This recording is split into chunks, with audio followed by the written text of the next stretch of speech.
안녕하세요. 제 이름은 김점순입니다. 올해 69살이 되었어요. 세월이 참 빠릅니다.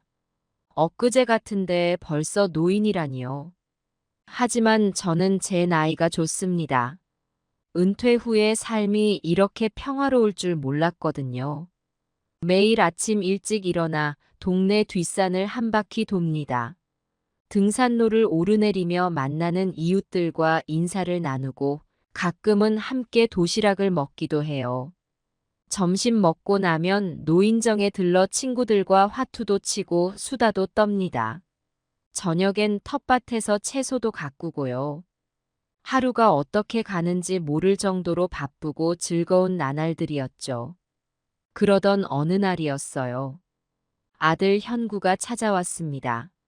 얼굴이 어두컴컴해서 무슨 일인가 싶더니 아니나 다를까 사업에 실패했다는 거예요. 어머니 정말 죄송합니다. 제가 너무 무모했나 봐요. 다 잃었어요. 집도 차도 전부 다 잃었어요. 이제 갈 곳이 없어요. 현구는 눈물을 흘리며 제 손을 잡았습니다. 며느리와 아이들 얘기를 하는데 가슴이 아팠어요. 어쩌겠어요, 내 자식인데. 고민 끝에 현구 가족을 집에 들이기로 했습니다. 알았다, 현구야. 일단 이리로 와라. 다시 시작하면 되는 거지. 너희 가족이 길거리에 나앉게 할 순 없구나. 현구는 고맙다며 절을 했어요. 그 모습을 보니 마음이 좀 놓이더군요. 하지만 그게 제 평화로운 삶의 끝이 될 줄은 꿈에도 몰랐습니다. 현구 가족이 이사 온 첫날, 저는 온 집안을 청소하고 맛있는 음식도 준비했어요. 손주들 보는 것도 오랜만이라 기분이 좋았죠. 하지만 그 기분도 잠시 며느리의 얼굴에서 뭔가 불편한 기색이 느껴졌어요. 어머니, 저희가 이렇게 갑자기 들어와서 죄송해요. 빨리 자리 잡고 나가도록 할게요. 며느리의 말에 저는 괜찮다고 천천히 해도 된다고 했지만 왠지 그 말이 진심으로 들리지 않았어요. 현구도 어색하게 웃기만 할 뿐 예전의 다정한 모습은 찾아볼 수 없었죠. 그날 밤 잠자리에 들며 생각했습니다. 이제 우리 집에 평화는 없겠구나. 그때는 몰랐죠. 제 예감이 이렇게 정확할 줄은요. 현구 가족이 이사 온 지 일주일쯤 지났을까요? 이상한 낌새가 보이기 시작했어요. 처음에는 그저 착각이겠거니 했는데 자꾸 이상한 일들이 일어나는 거예요. 어느 날 오후 잠시 외출했다가 돌아오니 며느리가 제 방을 청소하고 있더라고요. 고마운 마음에 들어가 보니 옷장 문이 활짝 열려 있었어요. 며느리는 당황한 기색으로 얼른 문을 닫았죠. 아, 어머니. 깜짝이야. 청소하느라 옷장도 좀 정리했어요. 괜찮죠? 뭔가 이상했지만 저는 그저 고맙다고만 했어요. 하지만 그날 밤 옷장을 열어보니 서랍장이 뒤죽박죽이더라고요. 제가 항상 숨겨두던 통장도 조금 위치가 바뀌어 있었어요. 설마 하는 생각이 들었지만 그래도 제 며느리인데 그럴 리가 없다고 스스로를 위로했죠. 그러다 결정적인 장면을 목격했어요. 어느 날 밤늦게 화장실에 가려고 일어났는데 서재에서 불빛이 새어나오는 거예요. 살금살금 다가가 문틈으로 보니 현구가 제 물건을 뒤적이고 있었어요. 어디 있지? 분명 여기 있었는데. 현구의 중얼거림에 저는 그만 숨이 멎는 줄 알았어요. 내 아들이 내 물건을 뒤지고 있다니. 믿기지 않았습니다. 그 후로 저는 잠을 이루지 못했어요. 아들과 며느리를 의심하는 제 자신이 미웠지만 한편으로는 그들의 행동이 너무나 명확했거든요. 며칠 뒤 저는 우연히 현구 부부의 대화를 듣게 되었어요. 부엌에서 설거지를 하고 있는데 안방에서 들려오는 소리였죠. 여보, 어머니 통장 봤어. 예금이 꽤 되던데. 응, 봤어.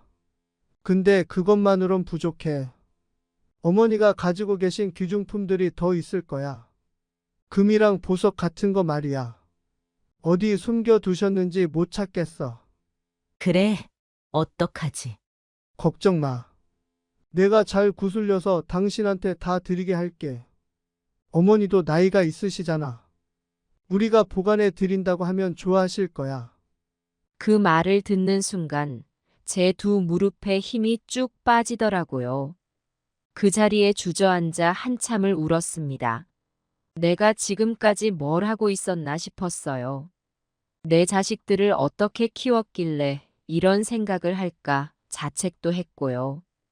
귀중품이라고 해봤자 제 어머니께 물려받은 몇 가지 장신구들 뿐인데 그것마저 노리고 있다니 가슴이 아팠어요. 그 물건들은 돈으로 따질 수 없는 추억이 담긴 소중한 것들인데 말이에요. 그날 밤 저는 결심했어요. 더 이상 눈 감고 있을 순 없다고요. 하지만 어떻게 해야 할지 그건 아직 모르겠더라고요. 설마 정말 그럴까 하는 생각도 들었고요. 제가 잘못 들은 걸 수도 있으니까요. 그렇게 며칠을 고민하다 보니 딸 지연이의 생일이 다가왔어요. 지연이는 시집을 잘 갔어요.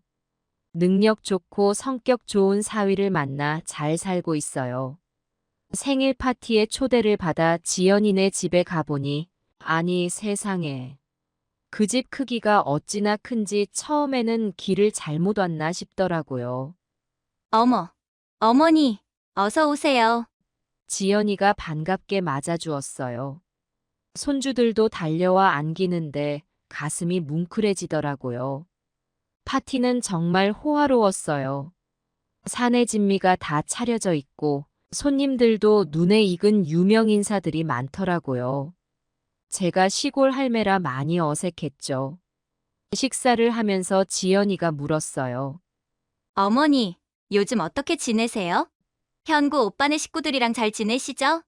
저는 잠깐 망설이다가 대답했어요.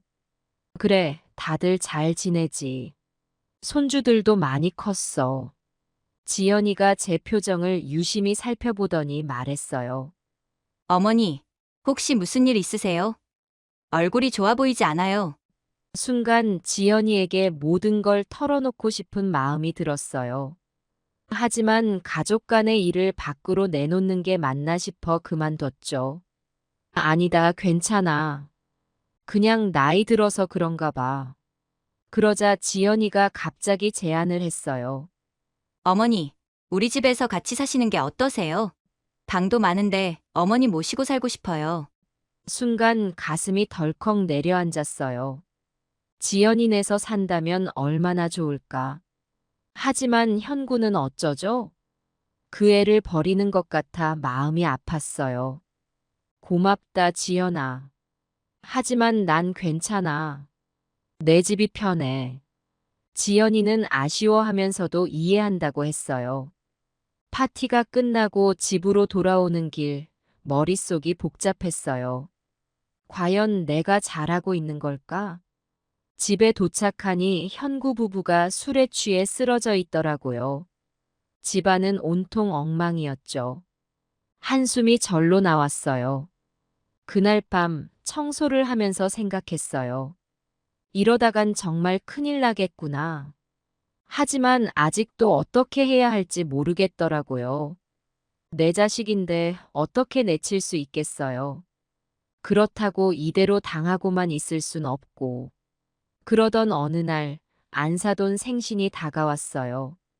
저는 정성껏 준비하기로 했죠. 아무리 그래도 가족인데 성의를 보이면 마음이 조금은 달라지겠지 싶었거든요. 새벽부터 일어나 준비를 시작했어요. 장을 보러 나가 제일 좋은 재료들만 골랐죠. 집에 와서는 손이 닳도록 만두를 빚고 갈비찜도 정성스레 만들었어요. 우리 집 대대로 내려오는 비법으로 말이에요. 어머니, 뭘 그리 하세요? 그냥 사가면 되는데, 예. 며느리가 주방에 들어와 한마디 하더라고요. 저는 미소 지으며 대답했죠. 괜찮아. 이거 가져가면 좋아하실걸? 며느리는 고개를 절레절레 흔들며 나갔어요. 서운했지만 저는 계속 음식을 만들었죠. 드디어 모든 준비를 마쳤을 때 현구 부부가 나설 채비를 하고 있더라고요. 어머니, 저희 다녀오겠습니다. 근데 음식은? 아, 저희가 미리 예약해 놓은 레스토랑이 있어서요. 어머니가 만드신 건 저희가 먹을게요. 그 말을 듣는 순간 가슴이 철렁 내려앉았어요. 하루 종일 준비한 음식들이 눈앞에서 아무 의미 없어지는 것 같았죠. 그래도 조금만 가져가지 그러니 내가 정성껏 만들었는데. 현구가 마지못해 갈비찜 조금을 도시락통에 담았어요. 알겠어요, 어머니. 저희 가볼게요. 문이 닫히고 저는 그 자리에 주저앉아 한참을 울었어요. 내 마음을 몰라주는 것도 서러운데 이렇게 무시당하니 정말 참을 수가 없더라고요. 몇 시간 후 현구 부부가 돌아왔어요. 기분이 좋아 보이더라고요. 어머니 다녀왔습니다. 음식 맛있게 드셨어요? 저는 억지로 미소 지으며 대답했죠. 그래, 맛있었단다. 그때 며느리가 말했어요. 아, 맞다. 어머니가 만든 갈비찜 어머님이 정말 좋아하시더라고요. 시골 할머니 음식 같아서 좋다고 하시면서요. 그 말에 현구가 킥킥 웃더라고요. 그러게요. 요즘 시대에 이런 음식 어디서 먹어보겠어요? 둘이서 깔깔대며 웃는 모습을 보는데 눈물이 났어요. 억지로 참으며 말했죠. 그래, 좋아하셨다니 다행이구나. 방으로 들어와 문을 닫고 나서야 눈물을 펑펑 쏟았어요. 내가 왜 이렇게 살아야 하나 싶더라고요. 제 69번째 생일이 다가왔어요. 솔직히 말해서 별 기대는 없었어요. 현구 부부의 태도를 보면 뭘 바랄 수가 있겠어요? 그런데 아침부터 의외의 손님이 찾아왔어요. 지연이가 가족들을 데리고 온 거예요. 어머니, 생신 축하드려요. 지연이가 활짝 웃으며 꽃다발을 내밀었어요. 손주들도 달려와 안겼죠. 순간 눈물이 났어요. 어머, 고마워. 이렇게 와줘서. 현구 부부는 당황한 기색이 역력했어요. 아마 지연이가 올 줄 몰랐나 봐요. 언니, 오랜만이에요. 어머니 생신인 건 알고 계셨죠? 지연이의 말에 현구의 얼굴이 붉어졌어요. 아, 그럼 물론이지. 우리도 준비하고 있었어. 급하게 현구가 나가더니 케이크를 사왔어요. 며느리는 어색하게 상을 차리기 시작했고요. 식사를 하는 동안 분위기가 어색했어요. 지연이는 계속 저에게 관심을 보이며 이것저것 물어봤죠. 어머니, 요새 건강은 어떠세요? 잘 지내시죠? 그래, 잘 지낸다. 너희들 덕분에. 말은 그렇게 했지만 가슴 한구석이 아팠어요. 식사가 끝나갈 무렵 지연이가 선물을 건넸어요. 어머니, 이거 받으세요. 제가 정성껏 골랐어요. 상자를 열어보니 아름다운 목걸이가 들어있더라고요. 어머, 이렇게 비싼 걸 어떡해. 괜찮아요, 어머니. 어머니께 항상 감사드리고 싶었거든요. 그 말에 현구 부부의 얼굴이 굳어지는 게 보였어요. 아마 제 재산이 지연이에게 갈까봐 걱정하는 것 같았죠. 그때였어요. 현구가 와인을 따르다가 그만 테이블보에 엎질렀어요. 아이고, 어쩌나. 내가 치울게. 제가 일어나 치우려는데 발이 미끄러져 넘어지고 말았어요. 어머니, 지연이가 놀라서 달려왔어요. 하지만 현구 부부는 그저 서 있기만 하더라고요. 괜찮아, 괜찮아. 내가 조심했어야 했는데. 저는 아픔을 참으며 일어났어요. 지연이가 걱정스러운 눈으로 바라보는데 현구 부부는 짜증 섞인 표정을 짓고 있었죠. 어머니, 조심 좀 하세요. 이제 나이가 있으신데. 며느리의 말에 가슴이 찔렸어요. 그래, 난 이제 늙은이니까. 그날 밤 혼자 방에 누워 생각에 잠겼어요. 내 생일인데 왜 이렇게 서글픈지. 문득 영감님 생각이 나더라고요. 영감님이 살아계셨다면 이런 일은 없었을 텐데. 잠들기 전 문득 깨달았어요. 이대로는 안 된다고. 뭔가 변화가 필요하다고. 하지만 그 변화가 무엇일지 아직은 알 수 없었죠. 생일이 지나고 며칠 후, 저는 우연히 충격적인 대화를 듣게 되었어요. 그날도 평소처럼 저녁 식사 준비를 하고 있었죠.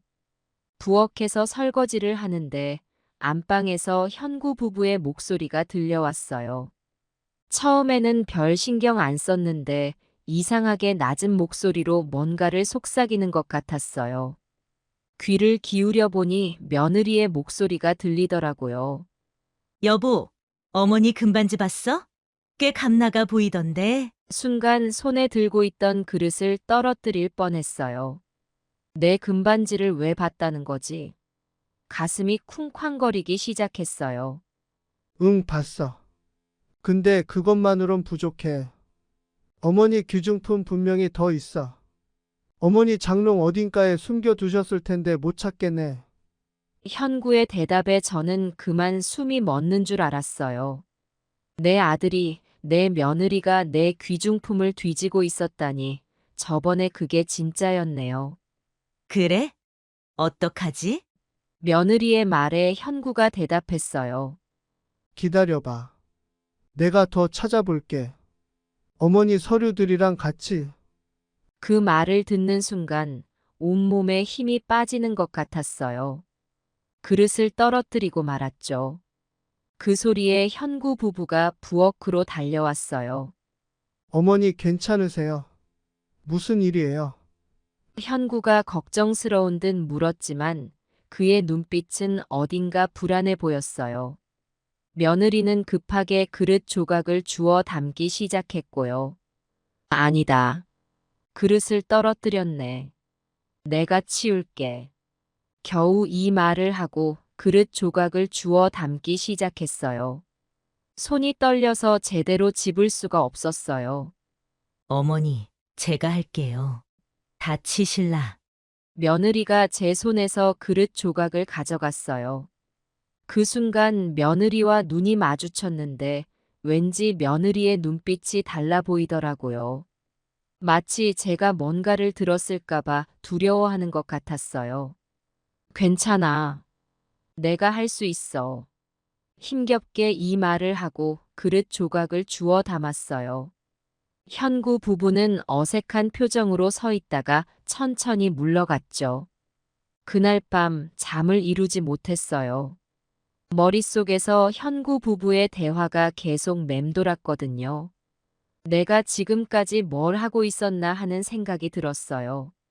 저는 일단 귀중품을 아들 며느리가 못 찾는 곳에 꼭꼭 숨겨놓았습니다. 다음 날 아침 거울을 보는데 눈가에 주름이 더 깊어진 것 같았어요. 한숨이 절로 나왔죠. 식탁에 앉아 아침을 먹는데 현구가 물었어요. 어머니 어제 많이 피곤하셨나 봐요.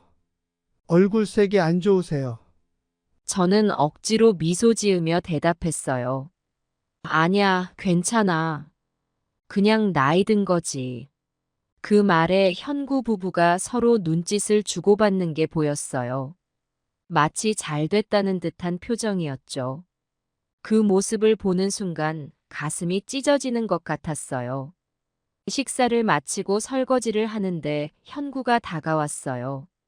어머니 실은 드릴 말씀이 있어요. 그래, 말해보렴. 저희가 어머니 재산을 좀 관리해 드리면 어떨까 해요. 어머니 연세도 있으시고. 순간 숨이 막히는 것 같았어요. 어제 들은 대화가 현실이 되어 눈앞에 펼쳐지고 있었거든요. 왜 그런 생각을 하게 된 거니? 아니, 그냥 어머니 건강도 좀 안 좋으신 것 같고 저희가 도와드리고 싶어서요. 현구의 말에 가슴이 아팠어요. 내 아들의 입에서 이런 말이 나오다니. 알았다, 현구야. 하지만 지금은 아니야. 내가 아직은 정정하니까. 현구의 얼굴에 실망감이 스쳐 지나갔어요.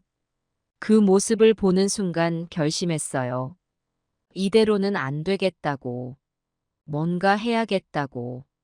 그날 오후 지연이에게 전화를 걸었어요. 지연아, 엄마다. 시간 되면 좀 만나자. 할 얘기가 있어. 전화를 끊고 나니 심장이 쿵쾅거리더라고요. 이제 와서 지연이에게 이런 얘기를 해도 되는 걸까 망설여졌어요. 하지만 이대로 가만히 있을 순 없었죠. 이제 와서 후회해봤자 소용없어. 내 인생은 내가 지켜야 해. 그렇게 마음을 다잡으며 저는 지연이를 만날 준비를 했어요. 이제 무언가 변화가 필요한 때라는 걸 깨달았거든요. 그러다 추석이 다가왔어요. 명절이면 온 가족이 모이는 법이지만 이번엔 왠지 마음이 무거웠어요. 그래도 귀한 손주들 얼굴도 보고 싶고 해서 아침부터 부산하게 움직였죠. 새벽 5시 알람 소리에 눈을 떴어요. 몸은 피곤했지만 할 일이 많아 억지로 일어났죠. 부엌에 들어서니 어젯밤 설거지해 놓은 그릇들이 반짝이며 저를 반겼어요. 아이고, 늙었다고 첫 새벽부터 이러고 있으니. 혼잣말을 하며 앞치마를 둘렀어요. 명절 음식 준비는 힘들지만 가족들이 맛있게 먹는 모습을 상상하며 힘을 냈죠. 제사 음식부터 시작했어요. 갈비찜, 전, 나물. 하나하나 정성을 다해 만들었어요. 손주들 선물도 챙기고 시간 가는 줄 모르고 일했네요. 어머니, 저희가 뭐 좀 도와드릴까요? 어느새 일어난 현구 부부가 주방에 들어왔어요. 아니야, 괜찮아.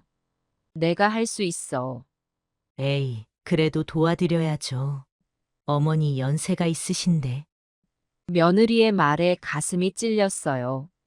그래, 난 이제 늙은이니까. 하지만 겉으로는 미소 지으며 대답했어요. 고마워. 그럼 저기 나물 좀 묻혀주렴. 네. 근데 나물은 어머니밖에 안 드시잖아요. 그래. 그래서 조금만 샀어. 며느리가 나물을 묻히는 동안 현구는 어색하게 서 있다가 말했어요. 어머니 곧 지연이네도 올 거예요. 방 정리는 제가 할게요. 그래, 고맙다. 현구가 방을 정리하러 간 사이 저는 며느리와 단둘이 있게 됐어요. 어색한 침묵이 흘렀죠. 어머니, 요새 건강은 어떠세요? 그래, 늙은이가 그러려니 하지. 아이고, 무슨 말씀을. 어머니는 아직 정정하세요? 며느리의 말에 쓴웃음이 나왔어요. 얼마 전까지만 해도 내 재산을 노리던 사람이 갑자기 이렇게 다정한 척 하는 게 가소로웠거든요. 잠시 후 지연이네 가족이 도착했어요. 손주들이 달려와 안기는데 눈물이 날 것 같더라고요. 할머니, 보고 싶었어요. 그래, 할미도 보고 싶었단다. 지연이가 제 얼굴을 유심히 바라보더니 걱정스레 물었어요. 어머니, 얼굴색이 안 좋아 보여요. 무슨 일 있으세요? 순간 모든 걸 털어놓고 싶은 마음이 들었어요. 하지만 명절인데 분위기 흐리고 싶지 않아 참았죠. 아니야, 괜찮아. 그냥 나이 든 거지. 지연이가 뭔가 더 물어보려는 찰나 현구가 끼어들었어요. 야, 어머니 걱정 그만해. 우리가 잘 모시고 있으니까. 그 말에 지연이가 미심쩍은 표정을 지었지만 더 말은 하지 않았어요. 근데 며느리가 무친 나물 맛이 조금 이상했어요. 제사를 지내고 식사를 하는 동안 저는 계속 불편했어요. 현구 부부가 자꾸 저를 쳐다보며 뭔가 속삭이는 게 느껴졌거든요. 설마 하는 생각이 들었죠. 식사가 거의 끝나갈 무렵 갑자기 속이 안 좋아졌어요. 잠깐 화장실 좀 다녀올게. 자리에서 일어나는데 어지러움이 몰려왔어요. 식은 땀이 나고 온몸에 힘이 빠지는 것 같았죠. 그래도 괜찮을 거라 생각하고 화장실로 향했어요. 화장실에 들어가자마자 구토가 났어요. 속이 너무 안 좋아 한동안 변기를 붙잡고 있었죠. 머릿속이 어지럽고 온몸에 힘이 빠졌어요. 어머니, 괜찮으세요? 지연이의 목소리가 들렸어요. 하지만 대답할 힘이 없었죠. 어머니! 지연이가 문을 열고 들어왔어요. 저는 그대로 쓰러졌고 그 뒤로는 기억이 없어요. 희미하게 의식이 돌아왔을 때 제 주변에서 말소리가 들렸어요. 식중독인 것 같아. 심각해 보이니 빨리 병원으로 모셔야겠어. 지연이의 다급한 목소리가 흐릿한 의식 속으로 파고들었어요. 눈을 뜨려 해도 도저히 힘이 나지 않았죠. 온몸이 땀으로 젖어 있었고 속은 천불이 나는 것 같았어요. 그때 현구의 목소리가 들렸어요. 평소와는 다른 짜증 섞인 톤이었죠. 병원? 그렇게까지 해야 돼? 그냥 쉬시면. 현구의 말에 지연이가 버럭 소리를 질렀어요. 오빠, 어머니 상태가 심각해. 빨리 가야 해. 이러다 큰일 나겠어. 지연이의 다급한 목소리에 현구도 마지못해 동의한 것 같았어요. 하지만 그의 목소리에서 진심 어린 걱정은 느껴지지 않았죠. 저는 의식이 흐릿한 채로 구급차에 실렸어요. 오빠, 나는 차로 갈게. 다시 돌아오려면 차 한 대는 있어야지. 사이렌 소리가 멀게만 들리는 가운데 현구 부부의 대화가 귓가에 맴돌았어요. 여보, 이거 큰일이네. 병원비는 어떡하지? 현구의 목소리였어요. 그의 말에 며느리가 대답했죠. 걱정 마요. 어차피 어머니 통장 있잖아요. 거기서 빼면 되죠. 그 말을 듣는 순간 가슴이 찢어지는 것 같았어요.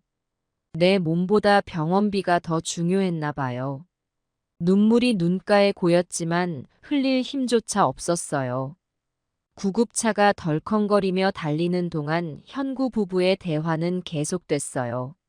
근데 여보, 이번 기회에 어머니를 요양원에 모시는 건 어때요? 우리 둘 다 바빠서 제대로 돌봐드리기 힘들잖아요. 며느리의 말에 현구가 대답했어요. 그러게. 어차피 이번 일로 병원비도 많이 들 텐데 요양원에 가시면 우리도 편하고 좋지 않을까? 그들의 대화를 들으며 저는 눈을 감았어요. 아들과 며느리의 말 한마디 한마디가 비수가 되어 가슴을 파고들었죠. 내가 뭘 그리 잘못했다고 이런 대접을 받는 걸까? 병원에 도착해서 응급실로 들어갔어요. 의사 선생님이 이것저것 검사하시더니 걱정스러운 표정으로 말씀하셨어요. 심각한 식중독이에요. 빨리 오셔서 다행이네요. 조금만 늦었어도 위험할 뻔했어요. 연세가 있으셔서 더 조심해야 합니다. 그 말에 지연이가 안도의 한숨을 쉬었어요. 정말 다행이에요, 선생님. 어머니, 이제 괜찮으실 거예요. 지연이가 제 손을 꼭 잡아주었어요. 그 따뜻한 손길에 잠시 안도감이 들었죠. 하지만 현구는 선생님, 입원해야 하나요? 집에서 몸조리하면 안 될까요? 의사 선생님이 놀란 표정으로 현구를 바라보았어요. 아니요. 지금 상태로는 절대 안 됩니다. 최소 일주일은 입원하셔야 해요. 탈수 증상도 심하고 전해질 불균형도 있어서 집중 치료가 필요해요. 현구의 얼굴이 굳어지는 게 보였어요. 그 모습을 보며 저는 눈물이 났어요. 아들의 표정에서 걱정이 아닌 불편함만이 느껴졌거든요. 어머니, 제가 곁에 있을게요. 걱정 마세요. 지연이가 다시 한번 제 손을 잡아주었어요. 그 따뜻한 손길에 안도감이 들었죠. 하지만 동시에 미안한 마음도 들었어요. 지연이에게 폐를 끼치는 것 같아서요. 입원실로 옮겨진 후 지연이가 화장실에 갔을 때 현구 부부는 집에 간다며 먼저 가버렸어요. 어머니, 저희 먼저 가볼게요. 집에 애들이 있어서요. 내일 다시 올게요.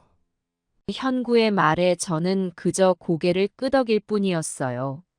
뭐라 말을 하고 싶었지만 목이 너무 아파 소리를 낼 수가 없었죠.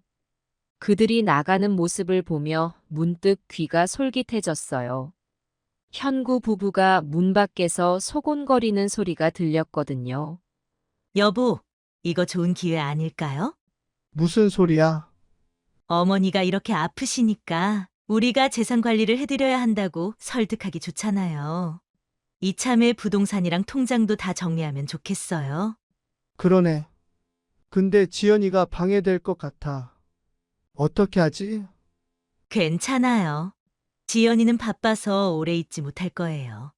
우리가 잘 꾸미면 돼요. 그 말과 함께 현구 부부의 낮은 웃음소리가 들렸어요.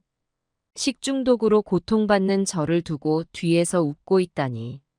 그 순간 가슴이 찢어지는 듯한 아픔이 몰려왔어요. 지연이만이 제 곁을 지켜주었죠. 하지만 저는 지연이마저 돌려보내고 싶었어요. 지연아, 너도 가렴.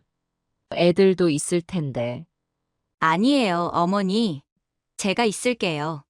남편 있잖아요. 지연이의 말에 고마움과 동시에 죄책감이 몰려왔어요. 어머니, 이제 좀 어떠세요? 고마워, 지연아. 겨우 이 말을 하고 나니 또다시 의식이 흐려졌어요. 꿈결인지 생시인지 모를 상태에서 돌아가신 영감님이 나오더라고요. 점순아, 정신 차려. 너가 할 일은 따로 있어. 영감님의 말씀이 귓가에 맴돌며 잠에서 깼어요. 병실 창밖으로 달빛이 새어 들어오고 있었죠. 지연이는 제 옆에서 잠들어 있었어요.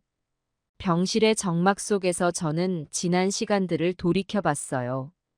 현구를 키우면서 고생했던 날들, 며느리를 맞이하던 날의 기쁨, 그리고 최근 들어 점점 차가워지는 그들의 태도까지. 문득 옆에서 자고 있는 지연이를 바라봤어요. 지연이는 어릴 때부터 착했어요. 하지만 그 착한 마음 때문에 오히려 현구에게 밀리는 경우가 많았죠. 제가 현구만 편애한 건 아닌지 후회가 밀려왔어요. 그 순간 깨달았어요. 내가 할 일이 뭔지를. 더 이상 이대로 있어선 안 된다는 걸요. 며칠 후 상태가 조금 나아졌을 때 지연이에게 말했어요. 지연아, 엄마가 할 말이 있어. 그리고는 그동안 있었던 일들을 모두 털어놓았어요. 현구 부부의 행동, 제가 들은 대화들, 그리고 제 마음의 고통까지. 지연이는 충격받은 듯 눈물을 흘리며 제 손을 꼭 잡았어요. 어머니, 제가 몰라봐서 죄송해요. 이제부터 제가 어머니를 지켜드릴게요. 그 말에 눈물이 나왔어요. 하지만 이번엔 슬픔의 눈물이 아니었죠. 안도감, 그리고 새로운 결심 때문이었어요. 지연이가 매일같이 병원을 찾아왔어요. 반면에 현구 부부는 한 번 얼굴 비치고는 그 뒤로 통 보이지 않더라고요. 어느 날 병실 밖에서 지연이와 현구가 다투는 소리가 들렸어요. 오빠, 어떻게 이럴 수 있어? 어머니가 아프신데. 야, 너도 알잖아. 우리가 지금 형편이 어려운 거. 그래도 오빠, 어머니야, 어머니. 가슴이 아팠어요. 내 탓에 애들이 다투는 것 같아서. 그날 밤 혼자 누워 있는데 현구 부부의 목소리가 들리더라고요. 아마 제가 자는 줄 알고 작게 얘기하는 것 같았어요. 여보, 이번에는 진짜 무리인 것 같아. 어머니가 이대로 가시면 어쩌지? 걱정 마. 어머니 재산은 다 우리 거야. 유언장도 없으셨대. 순간 귀를 의심했어요. 내가 죽기를 바라는 걸까, 우리 현구가? 그래도 좀 그렇지 않아? 당신도 알잖아. 우리가 얼마나 힘들었는지. 이제 와서 물러설 순 없어. 눈물이 흘렀어요. 아들의 입에서 그런 말이 나오다니. 내가 뭘 그리 잘못했을까요? 다음 날 의사 선생님이 회진을 오셨어요. 많이 좋아지셨네요. 이대로 가시면 곧 퇴원하실 수 있을 것 같아요. 그 말에 지연이는 기뻐했지만 저는 왠지 두려웠어요. 집에 돌아가면 또 그 생활이 반복될 텐데. 어머니, 퇴원하시면 우리 집에서 좀 쉬다 가세요. 지연이가 조심스레 제안했어요. 하지만 저는 고개를 저었죠. 아니야, 괜찮아. 내 집이 좋아. 그렇게 말하고 나니 후회가 되더라고요. 하지만 어쩔 수 없었어요. 현구를 두고 갈 순 없잖아요. 퇴원 날이 다가올수록 저는 결심을 굳혔어요. 이대로는 안 된다고. 뭔가 변화가 필요하다고. 퇴원 전날 밤 간호사 선생님이 제 옆에 앉아 이야기를 나눴어요. 할머니, 이제 집에 가세요. 근데 꼭 기억하세요. 할머니 인생은 할머니 거예요. 아무도 대신 살아줄 수 없어요. 그 말이 가슴에 와닿았어요. 그래요. 내 인생은 내 거예요. 이제는 내가 선택할 때예요. 다음 날 아침 퇴원 수속을 밟으며 제 마음도 단단해졌어요. 이제 더 이상 누구의 눈치도 안 볼 거예요. 내 인생의 주인공은 바로 나니까요. 퇴원하고 집으로 돌아왔어요. 현구 부부가 마중 나왔지만 뭔가 어색한 기운이 감돌더라고요. 어머니 건강해 보이세요? 다행이에요. 며느리의 말에 저는 그저 미소로 답했어요. 이제는 그들의 진심을 알아버렸으니까요. 집에 도착하자마자 현구가 말했어요. 어머니, 저희가 좀 나가봐야 할 것 같아요. 급한 일이 생겼거든요. 그래, 다녀오너라. 그들이 나가자마자 저는 안도의 한숨을 쉬었어요. 혼자 있고 싶었거든요. 하지만 얼마 지나지 않아 이상한 낌새를 느꼈어요. 서재에서 무언가 부스럭거리는 소리가 들리는 거예요. 살금살금 다가가 보니 현구 부부가 또 서류를 뒤지고 있더라고요. 어디 있지? 어머니 부동산 서류가 여기 있어야 하는데. 빨리 찾아. 어머니가 돌아오시기 전에. 그 순간 저는 가슴이 철렁 내려앉았어요.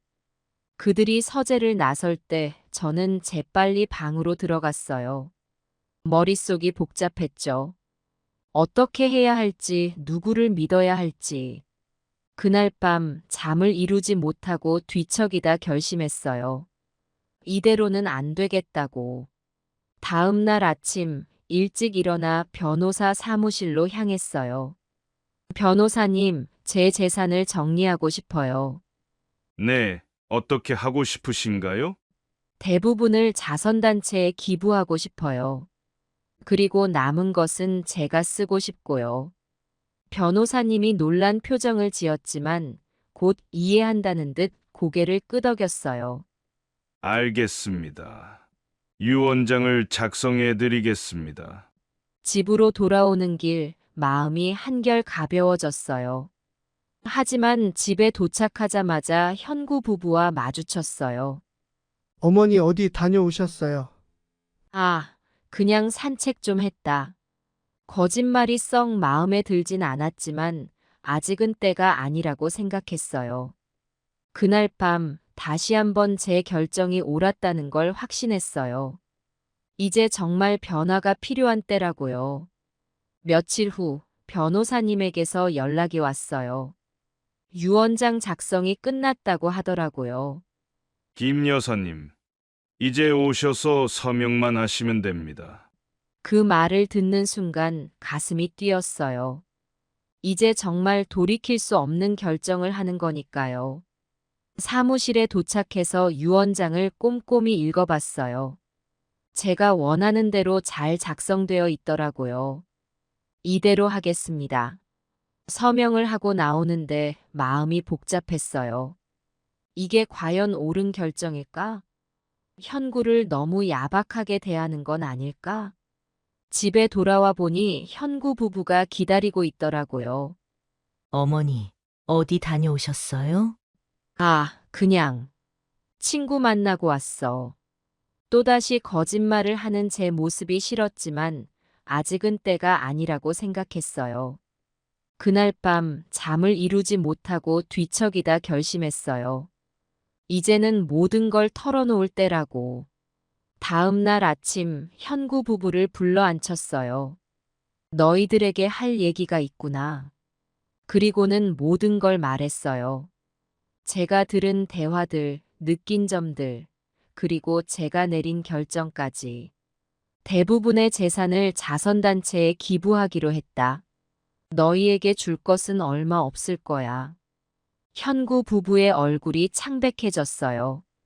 어머니, 그게 무슨 말씀이세요? 저희가 뭘 잘못했나요? 잘못은 없어. 다만 너희의 진심을 봤을 뿐이지. 현구가 울면서 매달렸어요. 어머니, 제발요. 저희에게 기회를 주세요. 하지만 저는 단호했어요.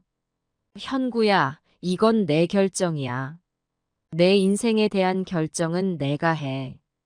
그 말에 현구 부부는 할 말을 잃은 듯 했어요. 이제 난 요양원에 들어가려고 해. 거기서 새로운 삶을 시작할 거야. 현구 부부는 눈물을 흘리며 애원했지만 제 마음은 이미 정해져 있었어요. 그날 저녁 지연이에게 전화해서 모든 걸 설명했어요. 어머니, 정말 대단하세요. 저는 어머니 결정을 존중해요. 지연이의 말에 눈물이 났어요. 고마워, 지연아. 이제 정말 새로운 삶이 시작되는 거예요. 두렵기도 하지만 한편으로는 설레기도 해요. 내 인생의 주인공은 바로 나니까요. 요양원에 들어온 지 벌써 한 달이 지났어요. 처음에는 낯설고 불안했지만 이제는 꽤 적응이 됐어요. 아침에 일어나면 창밖으로 보이는 작은 정원이 참 예쁘더라고요. 매일 아침 그 풍경을 보는 게 일상의 작은 행복이 되었어요. 김점순 할머니, 오늘 기분은 어떠세요? 간호사 선생님의 상냥한 목소리에 저는 미소 지으며 대답했어요. 덕분에 좋아요. 오늘도 잘 부탁드려요. 요양원 생활은 생각보다 바빠요. 아침 식사 후에는 체조 시간이 있어요. 처음에는 몸이 뻣뻣해서 힘들었는데 이제는 제법 몸이 부드러워진 것 같아요. 점순 씨, 오늘은 팔 운동을 열심히 하셨네요. 옆에 계신 박말순 할머니가 말을 걸어오셨어요. 말순 할머니는 제 또래신데 항상 밝고 긍정적이세요. 덕분에 저도 힘을 얻곤 해요. 말순 씨도 열심히 하셨어요. 우리 둘 다 건강해질 거예요. 체조가 끝나면 각자 취미 활동을 해요. 저는 뜨개질을 하기 시작했어요. 예전에는 바빠서 못했는데 이제야 시간이 생겼네요. 점순 씨, 그 목도리 누구 줄 거예요? 옆에서 뜨개질 하시던 이영자 할머니가 물으셨어요. 글쎄요. 아직 정하지 않았어요.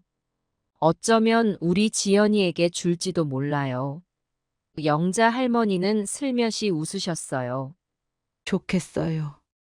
자주 오는 따님이 있어서 저는 자식들 얼굴 본 지가 언젠지 모르겠네요. 그 말에 마음이 아팠어요. 영자 할머니뿐만 아니라 여기 계신 많은 분들이 비슷한 처지셨거든요. 영자 씨, 우리가 서로의 가족이 되어줄게요. 여기 있는 우리 모두가 한 가족이에요. 그 말에 영자 할머니의 눈시울이 붉어졌어요. 저도 덩달아 눈물이 났죠. 점심 식사 시간이 되면 식당으로 모여요. 오늘의 메뉴는 갈비찜이에요. 와, 오늘은 특별한 날인가 봐요. 갈비찜이라니. 말순 할머니가 신나하셨어요. 저도 덩달아 기분이 좋아졌죠. 맞아요. 갈비찜 냄새만 맡아도 힘이 나는 것 같아요. 식사를 하면서 우리는 서로의 이야기를 나눠요. 각자의 인생사, 자식 이야기, 그리고 요즘 느끼는 소소한 행복들까지. 점순 씨, 어제 따님 왔다 갔다면서요? 어땠어요? 영자 할머니가 물으셨어요. 네, 참 좋았어요. 지연이가 손주들 사진도 가져왔더라고요. 보니까 눈물이 나더라고요. 좋겠어요. 저도 우리 손주들 보고 싶네요. 그 말에 저는 잠시 생각에 잠겼어요. 현구 생각이 났거든요. 요양원에 들어온 이후로 현구는 한 번도 찾아오지 않았어요. 처음에는 서운했지만 이제는 그러려니 해요. 오후에는 미술 시간이 있어요. 저는 그림 그리는 걸 좋아해요. 비록 서툴지만 그림을 그리면 마음이 편해져요. 점순 씨, 오늘은 뭘 그리셨어요? 옆자리에 김영순 할머니가 물으셨어요. 봄날의 공원이에요. 꽃이 만발한 모습을 그려봤어요. 와, 정말 예쁘네요. 저도 그렇게 그릴 수 있으면 좋겠어요. 영순 씨도 충분히 잘 그리세요. 우리 모두 자신만의 방식으로 아름다움을 표현하는 거예요. 그렇게 이야기를 나누다 보면 시간이 금방 가요. 저녁 식사 후에는 TV를 보거나 담소를 나누며 하루를 마무리해요. 점순 씨, 내일은 산책 나가기로 했잖아요. 기대되네요. 말순 할머니가 신나하셨어요. 그러게요. 날씨도 좋다고 하니 즐거운 시간이 될 것 같아요. 방으로 돌아와 잠자리에 들 때면 하루를 되돌아보게 돼요. 오늘도 감사한 일들이 많았어요. 비록 가족과 떨어져 있지만 여기서 새로운 인연을 만나고 소소한 행복을 느낄 수 있어 감사해요. 침대에 누워 천장을 바라보며 생각에 잠겼어요. 현구와 며느리 생각이 났어요. 그들이 제 재산을 노리고 저를 이곳에 보냈다는 걸 알지만 이제는 그들을 미워하지 않아요.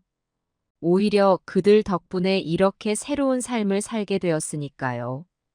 영감님, 보고 있죠? 저 이제 행복해요. 중얼거리며 눈을 감았어요. 내일은 또 어떤 일들이 기다리고 있을까요? 기대가 되네요. 다음 날 아침 상쾌한 기분으로 눈을 떴어요. 오늘은 산책 가는 날이에요. 점순 씨, 준비되셨어요? 말순 할머니가 방문을 노크하셨어요. 네, 금방 나갈게요. 요양원 앞 공원으로 나가니 상쾌한 공기가 코끝을 간지렸어요. 봄 기운이 완연한 날씨였죠. 아, 정말 좋네요. 이런 날 산책하는 게 얼마만이에요. 영자 할머니가 깊게 숨을 들이마시며 말씀하셨어요. 우리는 천천히 공원을 거닐었어요. 꽃이 피기 시작한 나무들, 파란 하늘, 그리고 따스한 햇살. 모든 것이 아름답게 느껴졌어요. 여러분, 저기 벤치에 앉아서 쉬었다 가는 게 어떨까요? 제 안에 모두가 동의했어요. 벤치에 앉아 주변을 둘러보니 마음이 평온해졌어요. 점순 씨, 요새 자주 웃는 것 같아요. 처음 왔을 때보다 훨씬 밝아 보여요. 말순 할머니의 말에 저는 미소 지었어요. 그래요? 저도 모르게 그렇게 됐나 봐요. 여러분과 함께 있으니 행복해요. 우리도 점순 씨 덕분에 힘을 얻어요. 항상 긍정적이시고 따뜻하시잖아요. 영자 할머니의 말에 가슴이 뭉클해졌어요. 고마워요, 여러분. 우리 모두가 서로에게 힘이 되는 것 같아요. 그렇게 이야기를 나누다 보니 어느새 점심시간이 다가왔어요. 요양원으로 돌아가는 길, 우리는 모두 한결 가벼워진 발걸음으로 걸었어요. 오후에는 음악 시간이 있었어요. 선생님이 오셔서 우리에게 노래를 가르쳐 주셨죠. 자, 오늘은 세상에서 아름다운 것들이라는 노래를 배워볼게요. 노래를 따라 부르다 보니 어느새 눈시울이 붉어졌어요. 가사 하나하나가 가슴에 와닿았거든요. 세상에는 정말 아름다운 것들이 많아요. 우리의 삶도 그중 하나죠. 선생님의 말씀에 모두가 고개를 끄덕였어요. 저녁 식사 후 우리는 대화의 시간을 가졌어요. 오늘 있었던 일들, 그리고 각자의 인생 이야기를 나누는 시간이죠. 점순 씨, 오늘 산책하면서 무슨 생각하셨어요? 영순 할머니가 물으셨어요. 글쎄요. 제 인생을 되돌아봤어요. 힘들었던 순간도 있었지만 지금 이 순간이 참 행복하다고 느꼈어요. 맞아요. 저도 그랬어요. 우리가 이렇게 함께 있다는 게 얼마나 큰 축복인지 모르겠어요. 말순 할머니의 말에 모두가 공감했어요. 밤이 되어 각자의 방으로 돌아갔어요. 침대에 누워 오늘 하루를 되새겨 봤어요. 영감님, 저 이제 정말 행복해요. 이곳에서 새로운 가족을 만났어요. 현구와 며느리 때문에 힘들어했던 시간들이 오히려 저를 이곳으로 인도해 줬네요. 눈을 감으며 생각했어요. 내일은 또 어떤 행복이 기다리고 있을까? 기대가 되네요. 이렇게 하루하루 지내다 보니 요양원에서의 시간이 빠르게 흘러갔어요. 어느새 6개월이 지났네요. 그동안 많은 일들이 있었어요. 지연이가 정기적으로 찾아와 줬어요. 손주들 사진도 가져오고 가끔은 직접 데리고 오기도 했죠. 그때마다 제 마음은 꽃밭이 되는 것 같았어요. 현구는 아직 한 번도 오지 않았어요. 처음에는 서운했지만 이제는 그러려니 해요. 대신 이곳에서 만난 새로운 가족들이 그 빈자리를 채워주고 있어요. 요양원 생활은 제게 많은 것을 가르쳐 줬어요. 나이 들어간다는 것이 꼭 슬픈 일만은 아니라는 것. 새로운 인연을 만나는 기쁨, 그리고 매일 감사할 일을 찾는 행복. 이제 저는 매일 아침 감사일기를 써요. 작은 것에도 감사하는 마음을 갖게 되었거든요. 오늘의 일기는 이렇게 끝맺었어요. 오늘도 행복한 하루를 보냈습니다. 함께 웃고 울 수 있는 친구들이 있어 감사합니다. 비록 가족과 떨어져 있지만 이곳에서 새로운 가족을 만났습니다. 영감님, 이제야 진정한 행복이 무엇인지 알게 되었어요. 일기를 쓰고 나니 마음이 편안해졌어요. 창밖을 바라보니 별들이 반짝이고 있었죠. 문득 현구 생각이 났어요. 그 애는 잘 지내고 있을까? 다음 날 아침, 여느 때와 같이 체조로 하루를 시작했어요. 그런데 오늘은 뭔가 분위기가 달랐어요. 여러분, 오늘은 특별한 손님이 오신대요. 간호사 선생님의 말에 모두가 궁금해했어요. 누구신데요? 글쎄요. 아직 비밀이래요. 점심시간에 만나보시면 알 거예요. 그 말에 우리는 더욱 호기심이 생겼어요. 아침 내내 이야기꽃이 피었죠. 점순 씨, 혹시 따님이 올 거라고 말씀 안 하셨어요? 말순 할머니가 물으셨어요. 아니에요. 지연이는 이번 주말에 온다고 했는데. 점심시간이 다가오자 모두의 마음이 설레기 시작했어요. 식당으로 가는 길에 낯선 얼굴들이 보이더라고요. 식당에 들어서자 놀라운 광경이 펼쳐졌어요. 테이블마다 꽃다발이 놓여 있고 풍선도 달려 있었어요. 여러분, 오늘은 특별한 날입니다. 바로 가족의 날이에요. 원장 선생님의 말씀에 모두가 놀랐어요. 그리고 그 뒤로 익숙한 얼굴들이 나타났어요. 어머니, 지연이의 목소리였어요. 지연이와 손주들이 달려와 저를 안았어요. 지연아, 이게 무슨 일이니? 어머니, 오늘은 요양원에서 준비한 특별한 날이에요. 가족들을 초대했대요. 주변을 둘러보니 다른 할머니, 할아버지들도 가족들과 재회하고 있었어요. 눈물을 흘리는 분들도 계셨죠. 그때 믿을 수 없는 광경을 보았어요. 현구가 서 있었어요. 어머니, 현구의 목소리가 떨렸어요. 저는 잠시 할 말을 잃었어요. 현구야. 현구가 천천히 다가왔어요. 그의 눈에 눈물이 고여 있었죠. 어머니 죄송합니다. 정말 죄송합니다. 현구가 갑자기 무릎을 꿇고 울기 시작했어요. 그동안 어머니를 너무 괴롭혔어요. 제가 어리석었습니다. 용서해 주세요. 저는 현구의 머리를 쓰다듬었어요. 미움보다는 안타까움이 더 컸어요. 일어나라, 현구야. 엄마는 너가 찾아와줘서 고맙다. 현구가 고개를 들었어요. 그의 눈에는 진심 어린 후회의 빛이 보였어요. 어머니 이제부터 제대로 효도하겠습니다. 용서해 주세요.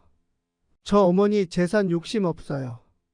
얼마 전에 새로 시작한 사업이 잘 되고 있어서요.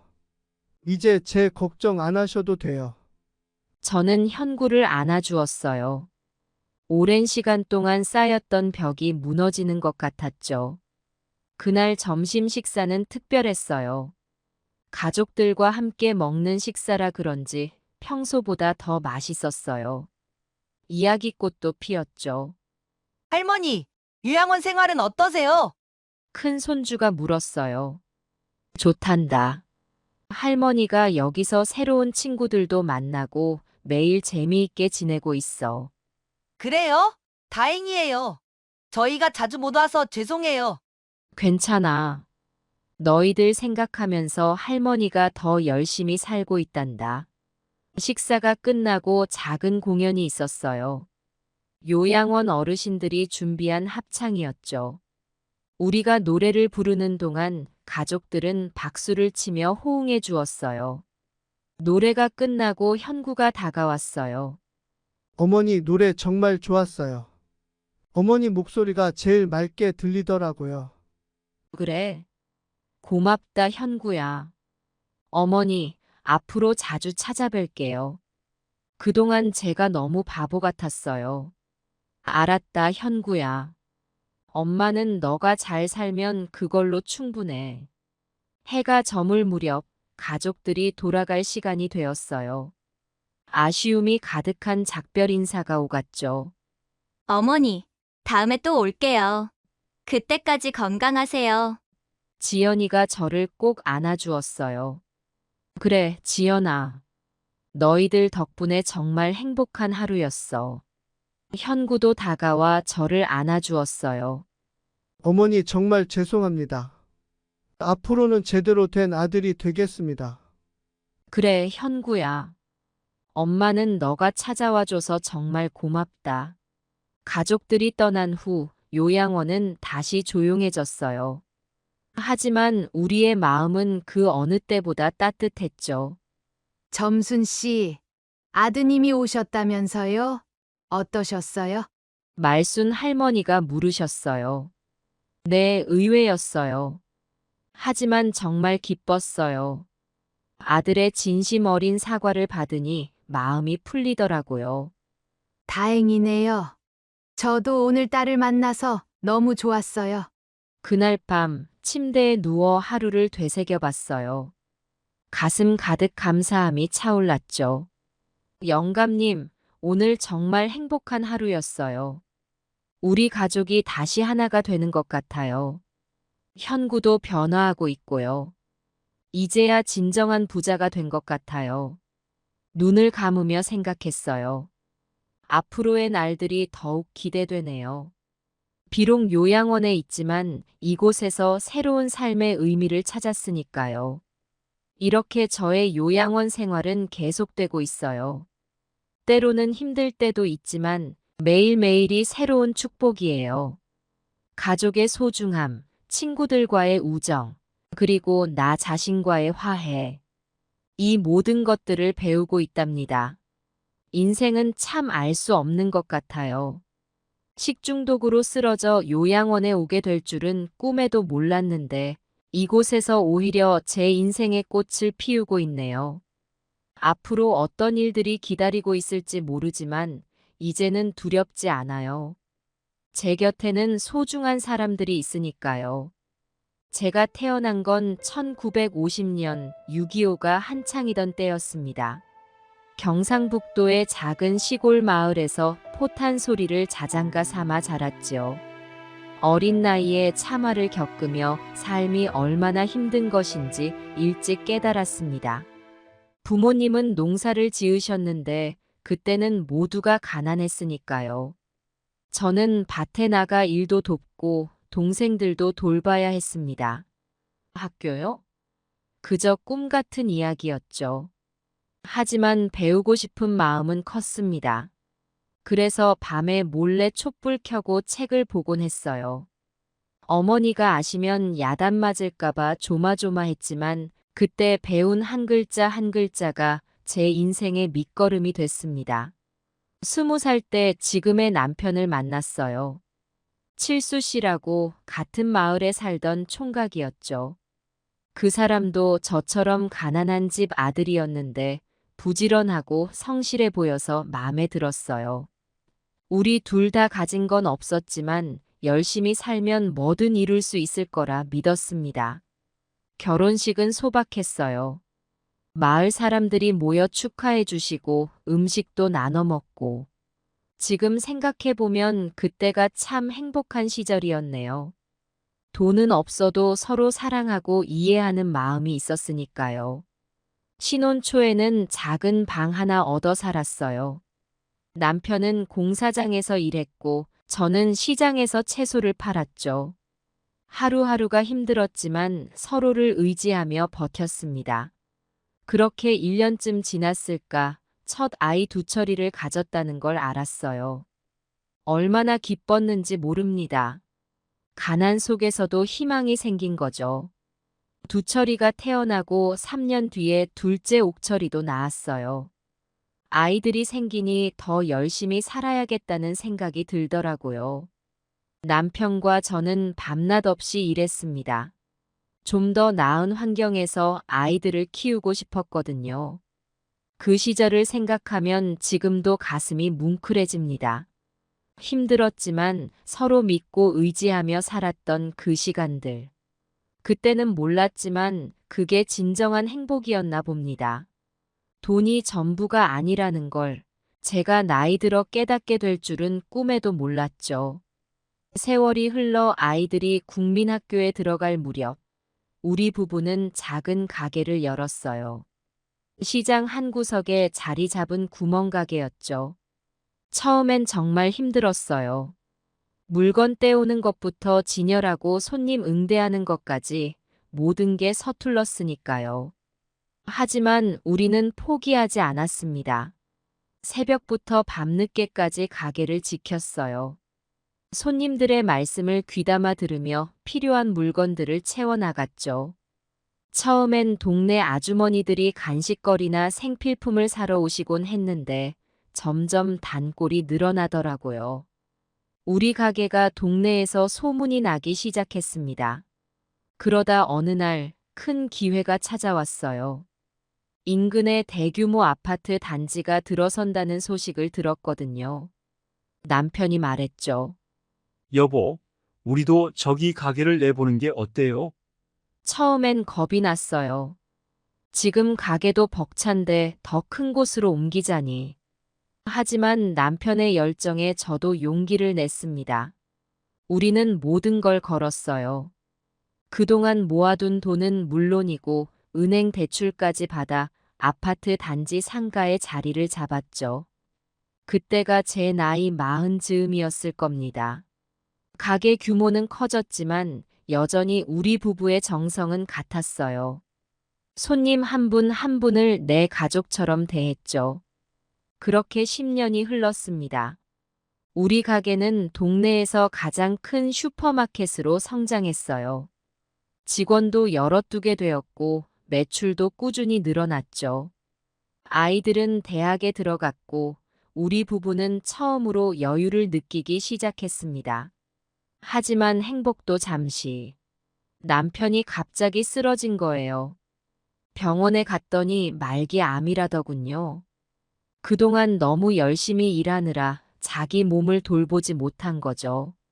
남편은 1년도 못 버티고 세상을 떠났습니다. 당시 제 나이 55이었어요. 남편이 떠난 후 저는 정말 힘들었습니다. 하루하루가 지옥 같았어요. 하지만 아이들을 생각하며 다시 일어섰죠. 남편의 뜻을 이어 사업을 더 키워나갔습니다. 그 과정에서 부동산에도 투자하게 되었고, 운 좋게 큰 돈을 벌게 되었어요. 60대 중반에 접어들 무렵, 저는 꽤 큰 재산을 가진 사람이 되어 있었습니다. 하지만 그때는 몰랐어요. 그 재산이 나중에 제 인생을 어떻게 뒤흔들어 놓을지. 두철이가 30살 때 결혼한다고 했어요. 그 소식을 들었을 때 제 마음은 기쁨으로 가득 찼습니다. 아들이 장성에서 짝을 만나 새 삶을 시작한다는 것. 그보다 더 행복한 일이 어디 있겠어요? 밤새 잠을 이루지 못했어요. 그동안 키워온 세월이 주마등처럼 스쳐 지나갔죠. 아들의 신부감을 처음 본 날, 저는 눈물을 참느라 애썼어요. 키가 적당히 크고 볼이 발그레한 예쁜 아가씨였죠. 수줍은 듯 고개를 숙이고 있는 모습이 꼭 제가 젊었을 때 모습 같아 보였어요.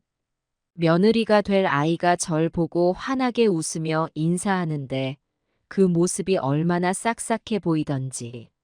어머니, 안녕하세요. 저는 민정이라고 해요. 앞으로 잘 부탁드립니다. 그 말 한마디에 제 마음은 녹아내렸어요. 이 아이라면 우리 두철이랑 잘 살 수 있을 거란 확신이 들더라고요. 그 자리에서 저는 마음을 정했습니다. 이 두 사람의 새 출발을 위해 제가 가진 걸 아낌없이 줄이라고요. 결혼 준비 기간 동안 저는 정신없이 바빴어요. 예단이며 예물이며 하나하나 제 눈으로 직접 보고 골랐죠. 특히 신혼집 마련에는 더 신경을 썼어요. 아들과 며느리가 편하게 살 수 있는 곳이어야 한다고 생각했거든요. 여기저기 발품을 팔아 좋은 아파트를 골랐습니다. 위치도 좋고 전망도 좋은 곳으로요. 엄마, 이런 좋은 집까지 사주시다니 너무 죄송해요. 두철이가 그렇게 말하는데 제 가슴이 뿌듯해졌어요. 아들이 좋아하는 모습을 보니 제가 한 선택이 옳았다는 생각이 들었죠. 집 안 가구며 가전제품도 모두 새 것으로 채웠어요. 신혼 살림에 부족함이 없도록 하고 싶었거든요. 결혼식 날, 저는 아침 일찍부터 일어나 준비했어요. 긴장도 되고 설레기도 했죠.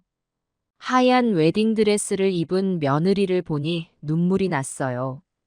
얼마나 예쁘던지. 우리 두철이와 나란히 서 있는 모습을 보니 가슴이 벅차올랐습니다. 식이 끝나고 피로 연장에서 인사를 받고 있는데 두철이가 제게 다가왔어요. 양복을 입은 모습이 어찌나 의젓해 보이던지. 그 모습을 보는 순간 지난 30해 동안의 기억이 스쳐 지나갔어요. 기저귀 차고 뒤뚱거리며 걸음마를 배우던 모습부터 책가방 메고 학교 다니던 모습, 대학 입학하던 날. 그 모든 순간들이 주마등처럼 스쳐 지나갔죠. 어머니, 감사합니다. 두철이가 제 손을 꼭 잡으며 그렇게 말하는데 갑자기 눈물이 왈칵 쏟아졌어요. 그 말 한마디에 제가 살아온 모든 고생이 눈 녹듯 사라지는 것 같았어요. 아들을 키우며 겪었던 모든 어려움과 고난이 이 순간을 위한 것이었다는 생각이 들더라고요. 며느리도 절 꼭 안아주며 어머니, 정말 감사합니다. 앞으로 효도하며 잘 살겠습니다. 라고 하더군요. 그 모습을 보니 며느리가 절 친엄마처럼 따르는 것 같아 보였어요. 이렇게 좋은 며느리를 얻었다는 생각에 가슴이 벅차올랐습니다. 그로부터 2년 뒤, 이번에는 둘째 옥철이가 장가간다고 했어요. 옥철이는 원래 내성적이고 조용한 아이였거든요. 그 아이가 결혼한다고 하니 기쁘면서도 한편으로는 걱정이 되더라고요. 잘 살 수 있을까? 그런 생각도 들고요. 하지만 옥철이가 데려온 며느리를 보고 제 걱정은 눈 녹듯 사라졌어요. 밝고 활발한 성격의 아가씨더라고요. 말하는 것을 들어보니 옥철이보다 오히려 똑부러지는 느낌이 들었죠. 이 아이라면 우리 옥철이를 잘 이끌어줄 수 있겠다 싶었어요. 옥철이 결혼 때도 맏며느리 때와 마찬가지로 아낌없이 지원했습니다. 이번에는 경험이 있으니 더 잘해줄 수 있을 것 같았어요. 결혼식부터 신혼집까지 일체 개입해서 최고로 해줬죠. 어머니, 저희에게 이렇게까지 해주실 줄은 몰랐어요. 정말 감사합니다. 둘째 며느리가 그렇게 말하는데 제 마음이 뭉클해지더라고요. 두 아들 모두 좋은 짝을 만나 잘 살 수 있을 거란 확신이 들었습니다. 그로부터 1년 뒤 큰며느리가 임신했다는 소식을 들었어요. 그때의 기쁨이란 말로 표현할 수가 없을 정도였어요. 제가 할머니가 된다니 가슴이 두근거리고 설레더라고요. 임신한 며느리를 위해 산후조리원도 예약하고 아기용품도 하나하나 준비했어요. 때로는 며느리가 어머니, 너무 많아요. 라고 할 정도로요. 하지만 저는 멈출 수가 없었어요. 제 첫 손주를 위해서라면 뭐든 해주고 싶었거든요. 드디어 첫 손주가 태어났을 때 저는 병원 앞에서 밤을 새웠어요. 아기를 처음 안았을 때의 그 감격. 지금도 생생해요. 눈물이 날 정도로 감격스러웠죠. 작고 보드라운 손을 잡았을 때 제 인생에서 가장 행복한 순간이 아니었나 싶어요. 그 뒤로 저는 손주를 위해 온갖 좋은 것들을 사날랐어요. 옷이며 장난감이며 아무리 사도 모자란 것 같았어요. 돌잔치 때는 아예 제가 다 준비했죠. 뷔페부터 답례품까지 하나하나 신경 써서 골랐어요. 어머니 너무 과하신 거 아니에요? 아들이 걱정스러운 듯 물었지만 저는 개의치 않았어요. 제 손주를 위해서라면 뭐든 할 수 있다고 생각했거든요. 그렇게 행복한 나날들이 이어졌어요.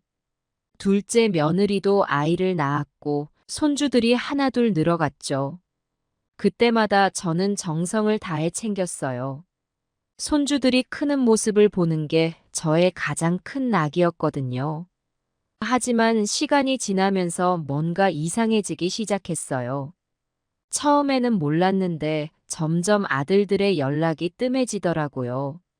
예전에는 일주일에 한 번은 꼭 전화가 왔었는데 이제는 한 달에 한 번 올까 말까 했죠. 아들, 요즘 어떻게 지내니? 손주들은 잘 크고 있어? 제가 전화를 해도 대부분 지금 바빠요. 나중에 전화할게요. 라는 대답뿐이었어요. 그때마다 가슴이 아팠죠. 내 아들들이 내가 그토록 사랑으로 키운 아이들이 이제는 나를 귀찮아하는구나. 그런 생각이 들더라고요. 명절에 모이는 것도 점점 힘들어졌어요.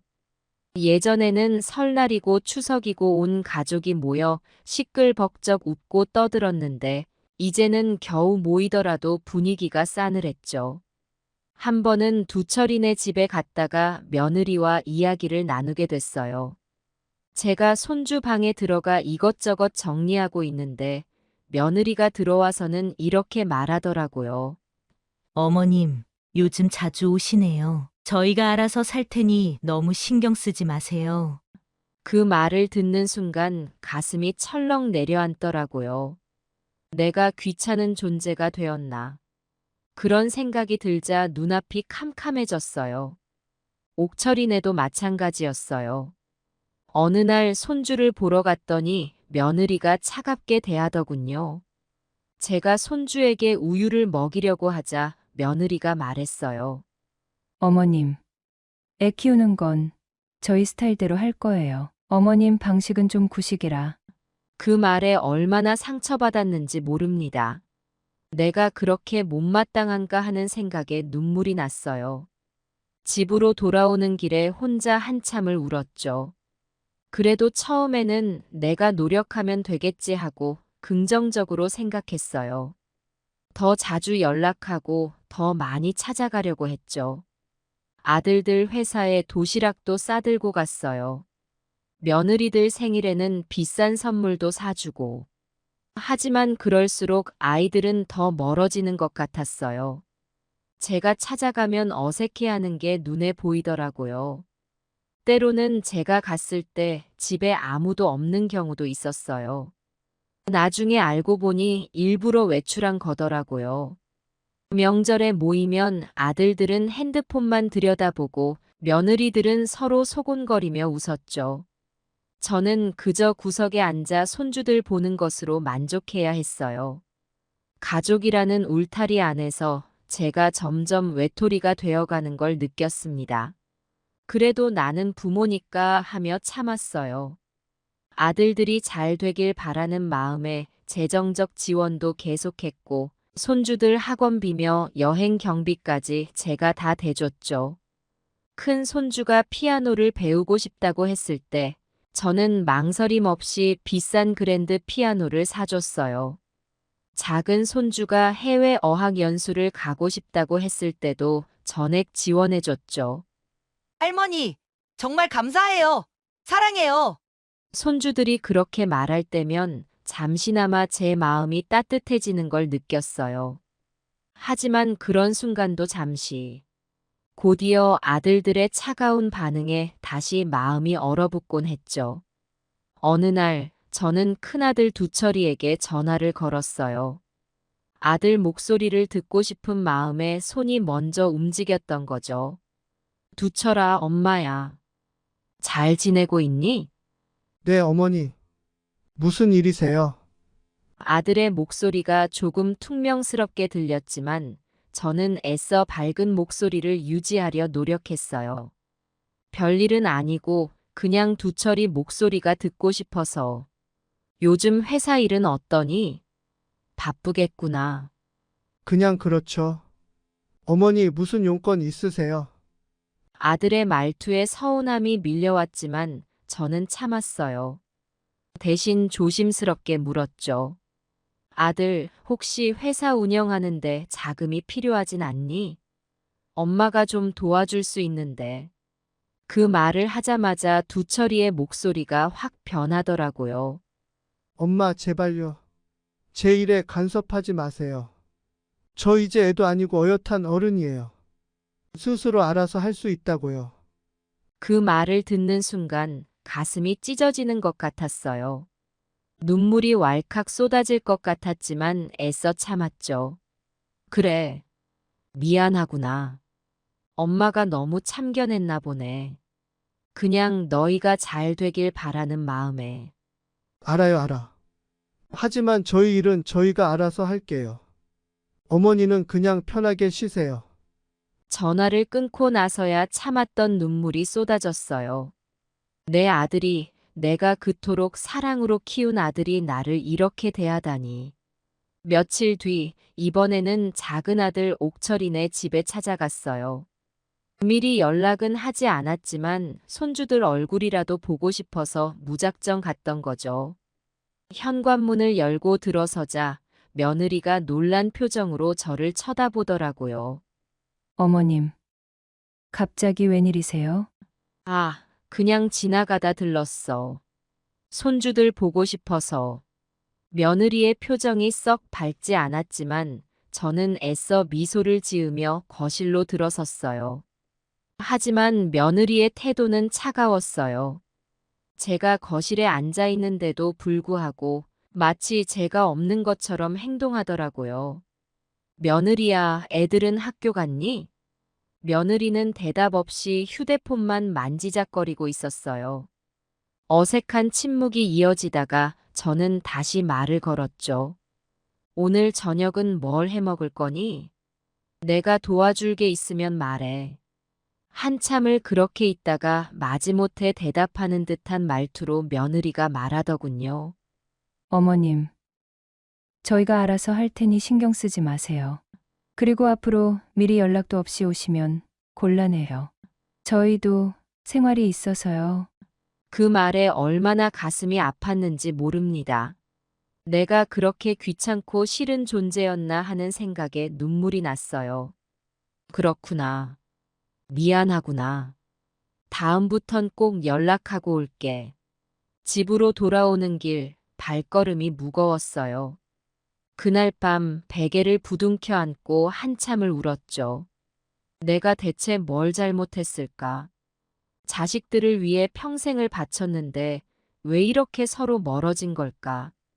그렇게 시간이 흘러 추석이 다가왔어요.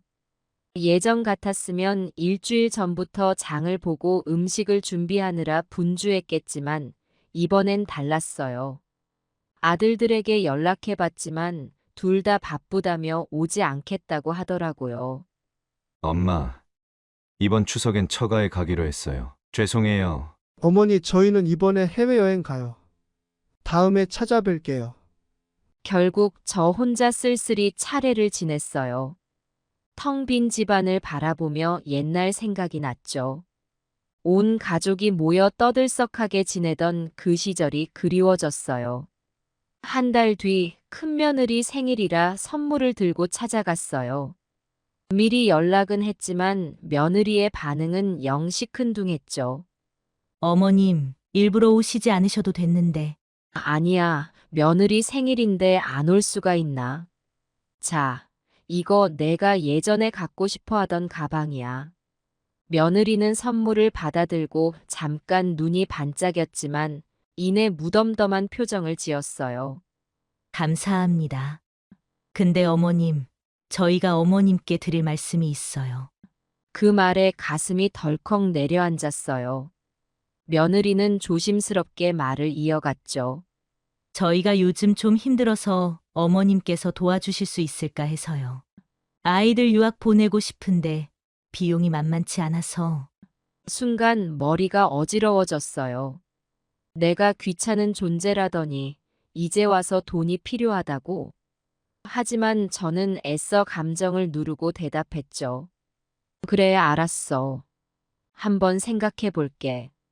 집으로 돌아오는 길 복잡한 감정이 밀려왔어요. 자식들이 나를 찾는 건 오직 돈 때문인가. 그 생각을 하니 가슴이 아팠죠. 다음 명절, 설날에는 억지로라도 가족들을 모았어요. 하지만 분위기는 예전 같지 않았죠. 거실에 모여 앉았지만 따뜻한 대화는 없었어요. 야, 너 요즘 주식 어때? 나 요새 대박 났다. 오, 진짜? 나도 좀 알려줘라. 아들들은 서로 돈 얘기, 주식 얘기만 나눴어요. 며느리들은 핸드폰으로 쇼핑을 하느라 바빴고요. 어머, 이거 봐. 세일하네. 사야겠다. 어? 나도 그거 살까 고민 중이었는데. 저는 그저 구석에 앉아 이런 모습을 지켜볼 수밖에 없었어요. 손주들에게라도 말을 걸어볼까 했지만 그들 역시 절 귀찮아하는 것 같았어요. 할머니, 우리 친구들이랑 놀러 가야 해요. 다음에 놀아요. 그렇게 말하고 방으로 들어가 버리는 손주들을 보며 제 마음은 점점 더 외로워져 갔어요. 어느 날 문득 깨달았어요. 내가 가진 돈 때문에 아이들이 나를 찾는 건가? 그 생각을 하자 가슴이 무너져 내리는 것 같았습니다. 나는 그저 엄마로서, 할머니로서 사랑받고 싶었을 뿐인데 이게 다 무슨 의미가 있나 싶더라고요. 큰 며느리가 고가의 명품백을 사고 싶다고 했을 때 저는 망설임 없이 사줬어요. 그때 며느리의 얼굴에 핀 미소가 진심이었을까? 아니면 그저 돈 때문에 지은 가식적인 웃음이었을까? 그런 의심이 들기 시작하니 모든 게 의심스러워지더라고요. 작은 아들이 새 차를 사고 싶다고 했을 때도 마찬가지였어요. 제 도움으로 새 차를 샀을 때 아들이 보여준 기쁨. 그게 정말 나를 향한 감사함이었을까? 아니면 그저 새 차를 갖게 된 기쁨이었을까? 그런 생각이 들자 가슴이 아파왔어요. 그때부터 저는 조금씩 변하기 시작했어요. 아이들에게 더 이상 먼저 연락하지 않았고 재정적 지원도 줄였죠. 손주들 용돈도 예전처럼 넉넉히 주지 않았어요. 그러자 아이들의 태도가 또 달라지더군요. 이제는 아예 연락도 오지 않고 명절에도 오지 않았어요. 한 번은 제가 아파서 병원에 입원했는데도 아무도 문병 오지 않더라고요. 나중에 알고 보니 아들들이 제 입원 소식을 듣고도 모르는 척 했다는 거예요. 그때 정말 깊은 상실감을 느꼈어요. 내가 그토록 사랑하고 아끼던 가족들에게 이렇게 버림받다니. 너무나 서글프고 비참했죠. 밤마다 이불 속에서 울었어요. 때로는 이렇게 살아서 뭐하나 하는 생각도 들더라고요. 제 마음은 점점 더 황폐해져 갔습니다. 매일 아침 일어나기가 두려웠어요. 또 어떤 서운한 일을 겪게 될지, 어떤 상처를 받게 될지. 그런 생각에 하루하루가 고통스러웠죠. 집 안가득 놓여있는 가족 사진들이 이제는 눈에 들어오지도 않았어요. 예전에는 그 사진들을 보며 행복해했는데 이제는 그저 먼지 쌓인 액자일 뿐이었죠. 한때는 왁자지껄 웃음소리로 가득했던 이 집이 이제는 너무나 적막하고 쓸쓸해 보였어요. 제 일상이 완전히 바뀌어버린 그날의 일을 아직도 생생히 기억합니다. 그날 아침은 평소와 다름없이 조용했어요.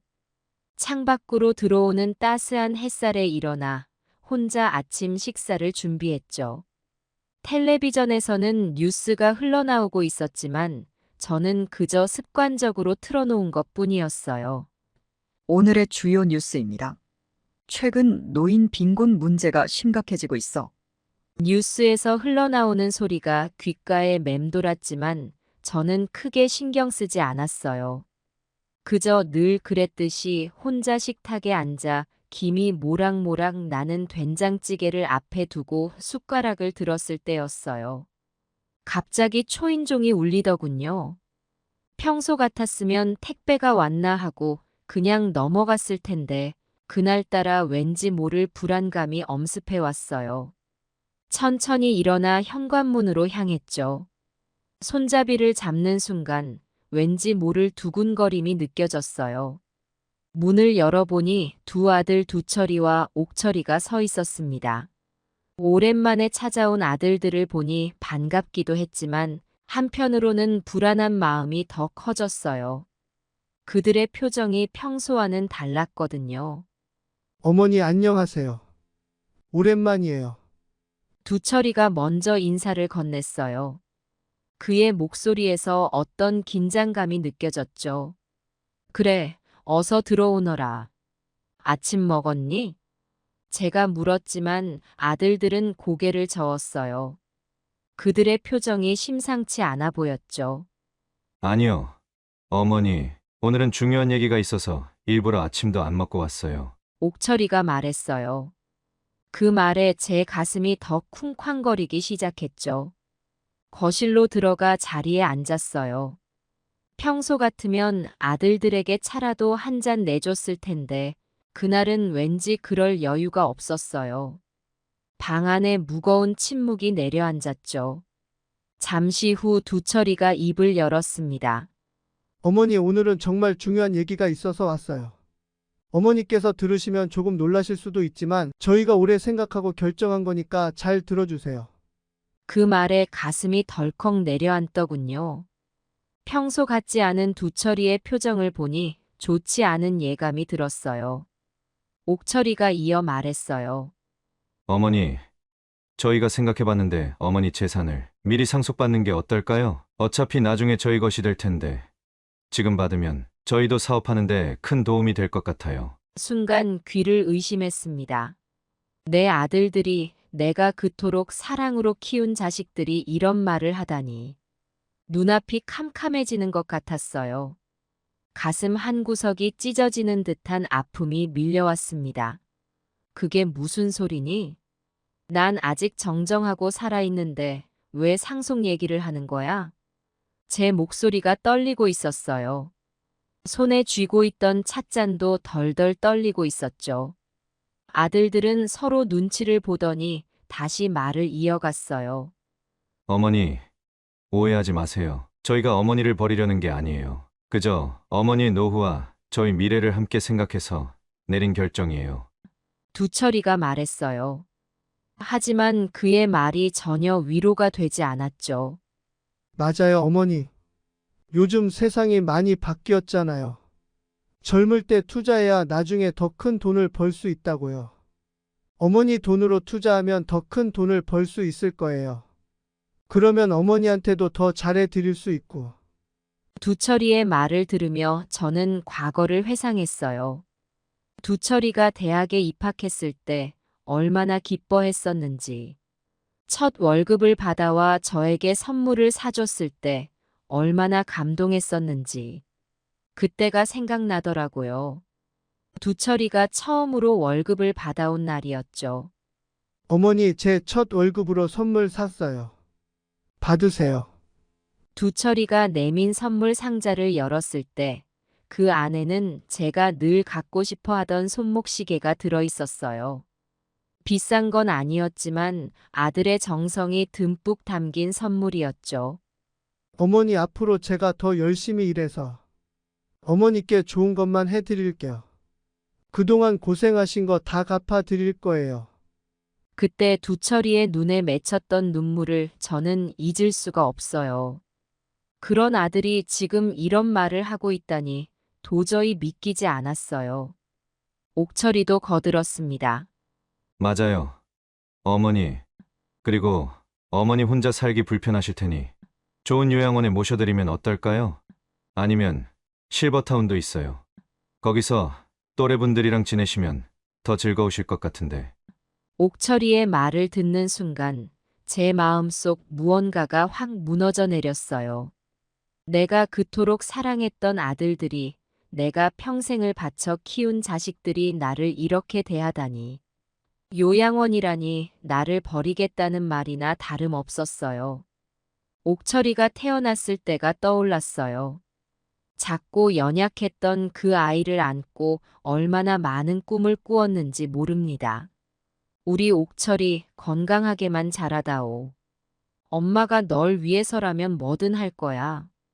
그렇게 다짐했었는데 지금 그 아이가 저를 요양원에 보내자고 하다니 눈물이 왈칵 쏟아졌습니다. 하지만 저는 참았어요. 아들들 앞에서 눈물 보이기 싫었거든요. 대신 떨리는 목소리로 말했죠. 얘들아, 지금 무슨 말을 하는 거니? 엄마가 그렇게 버거운 존재였니? 두철이가 당황한 듯 말했어요. 아니에요, 어머니. 그게 아니라 어머니를 위해서. 저희도 이제 나이가 들어가고 있잖아요. 지금이 사업하기 가장 좋은 나이라고요. 어머니 돈으로 투자하면 더 큰 돈을 벌 수 있을 거예요. 그러면 어머니한테도 더 잘해 드릴 수 있고. 그래, 너희가 잘 되는 게 엄마 소원이지. 하지만 이렇게 갑자기 상속 얘기를 꺼내다니. 엄마 마음은 생각해 보았니? 제 말에 두철이와 옥철이는 잠시 말을 잃은 듯 했어요. 하지만 곧 옥철이가 다시 입을 열었죠. 어머니, 저희도 많이 고민했어요. 하지만 이게 어머니와 저희 모두에게 좋은 선택일 거예요. 요양원이나 실버타운에 가시면 외롭지 않게 지내실 수 있고 저희는 사업에 전념할 수 있잖아요. 그래, 너희 편하자고 날 보내려는 거구나. 내가 그렇게 귀찮은 존재였니? 제 목소리가 높아졌어요. 아들들은 당황한 듯 서로를 쳐다보더니 다시 말을 이어갔어요. 어머니, 그렇게 생각하시면 안 돼요. 저희는 정말 어머니를 위해서. 두철이가 말하려 했지만 제가 손을 들어 그의 말을 막았어요. 그만해. 더 이상 듣고 싶지 않아. 너희들 마음 충분히 알았으니 이제 돌아가렴. 아들들은 어쩔 줄 몰라 하며 자리에서 일어났어요. 문을 닫고 나가는 그들의 뒷모습을 보며 저는 한동안 멍하니 서 있었습니다. 그들이 떠나고 나서야 참았던 눈물이 폭포수처럼 쏟아졌어요. 그날 이후로 제 삶이 완전히 바뀌었어요. 밤새 잠을 이루지 못하고 생각했죠. 내가 뭘 잘못했나? 어디서부터 잘못된 걸까? 하루 종일 집 안을 돌아다니며 울기도 하고 때로는 소리 지르기도 했어요. 왜 이렇게 됐지? 내가 뭘 그렇게 잘못했길래. 거실에 걸려있는 가족 사진을 바라보며 중얼거렸어요. 그 사진 속에서 우리는 모두 행복해 보였는데 언제부터 이렇게 변해버린 걸까요? 옛날 사진첩을 꺼내 보았어요. 두철이와 옥철이가 어렸을 때 찍은 사진들. 그때는 얼마나 순수하고 사랑스러웠는지. 첫 돌 사진, 초등학교 입학식 사진, 중학교 졸업식 사진. 하나하나 넘기며 추억에 잠겼어요. 두철이의 첫 돌 사진을 보며 그날이 생각났어요. 우리 두철이 건강하게 자라서 훌륭한 사람 되어라. 돌잡이에서 두철이가 연필을 잡았을 때 얼마나 기뻐했었는지 모릅니다. 우리 아들이 공부를 잘해서 훌륭한 사람이 될 거란 기대에 부풀었었죠. 옥철이의 초등학교 입학식 사진을 보니 또 다른 기억이 떠올랐어요. 엄마, 나 학교 가기 싫어요. 옥철이가 울먹이며 말하던 그날이 떠올랐어요. 새 학교 가방을 메고 있던 옥철이의 작은 어깨가 떨리고 있었죠. 우리 옥철아, 괜찮아. 엄마가 학교까지 데려다 줄게. 학교 가면 새 친구도 사귀고 재미있는 것도 많이 배울 수 있을 거야. 그렇게 달래며 학교로 데려갔던 기억이 나요. 교문 앞에서 옥철이를 안아주며 말했죠. 우리 아들 씩씩하게 학교 다녀와. 엄마가 맛있는 간식 준비해 놓을게. 그때 옥철이가 눈물 그렁한 눈으로 저를 바라보던 모습이 아직도 선명해요. 그 작고 순수했던 아이가 지금은 저를 요양원에 보내자고 하다니. 사진첩을 넘기다 보니 두철이의 대학 입학식 사진이 나왔어요. 그날 얼마나 자랑스러웠는지 모릅니다. 어머니, 제가 대학에 합격했어요. 두철이가 기쁜 얼굴로 달려와 말했을 때 저는 그저 아들을 꼭 안아줄 수밖에 없었죠. 우리 아들 정말 대단해. 엄마가 너무 자랑스러워. 그날 밤 남편과 함께 기쁨의 눈물을 흘렸던 기억이 나요. 우리 아들이 좋은 대학에 가서 훌륭한 사람이 될 거라고 믿었죠. 하지만 지금 그 아들이 저의 재산을 요구하고 있다니. 그러다 문득 깨달았죠. 제가 아들들에게 너무 많은 것을 바랐던 건 아닐까 하고요. 항상 더 나은 것을, 더 높은 곳을 바라보게 했던 건 아닐까. 그들의 행복보다는 성공을 더 중요하게 여기도록 만들어버린 건 아닐까. 일주일쯤 지났을까요? 문득 정신이 번쩍 들더군요. 이렇게 살면 안 되겠구나. 그제야 제 자신을 돌아보게 되었습니다. 거울 속 제 모습은 초라하기 그지없었어요. 부스스한 머리, 퀭한 눈. 이게 정말 제 모습인가 싶더라고요. 그동안 저는 자식들에게 모든 것을 걸었어요. 그들의 행복이 곧 제 행복이라 생각했죠. 하지만 그게 오히려 독이 되었던 거예요. 제 삶은 온데간데 없고 오직 아들들을 위해 살아왔던 거죠. 그때부터 저는 달라지기로 마음먹었습니다. 더 이상 자식들에게 매달리지 않기로 했어요. 대신 제 삶을 찾아가기로 했죠. 오랜만에 미용실에 가서 머리도 하고 예쁜 옷도 사 입었어요. 미용실에서 새로 한 머리를 보며 제 얼굴에 미소가 번졌어요. 오랜만에 느껴보는 기분이었죠. 거리를 걸으며 옷가게에 들어갔어요. 예전에는 항상 검정색이나 회색 옷만 골랐는데 이번에는 화사한 꽃무늬 원피스를 골랐어요. 어머, 손님 참 젊어 보이세요. 그 옷 정말 잘 어울리세요. 점원의 말에 가슴이 붕 뜨는 것 같았어요. 오랜만에 느껴보는 설렘이었죠. 그러다 우연히 동네 복지관을 알게 되었어요. 처음에는 망설였지만 용기를 내어 들어갔죠.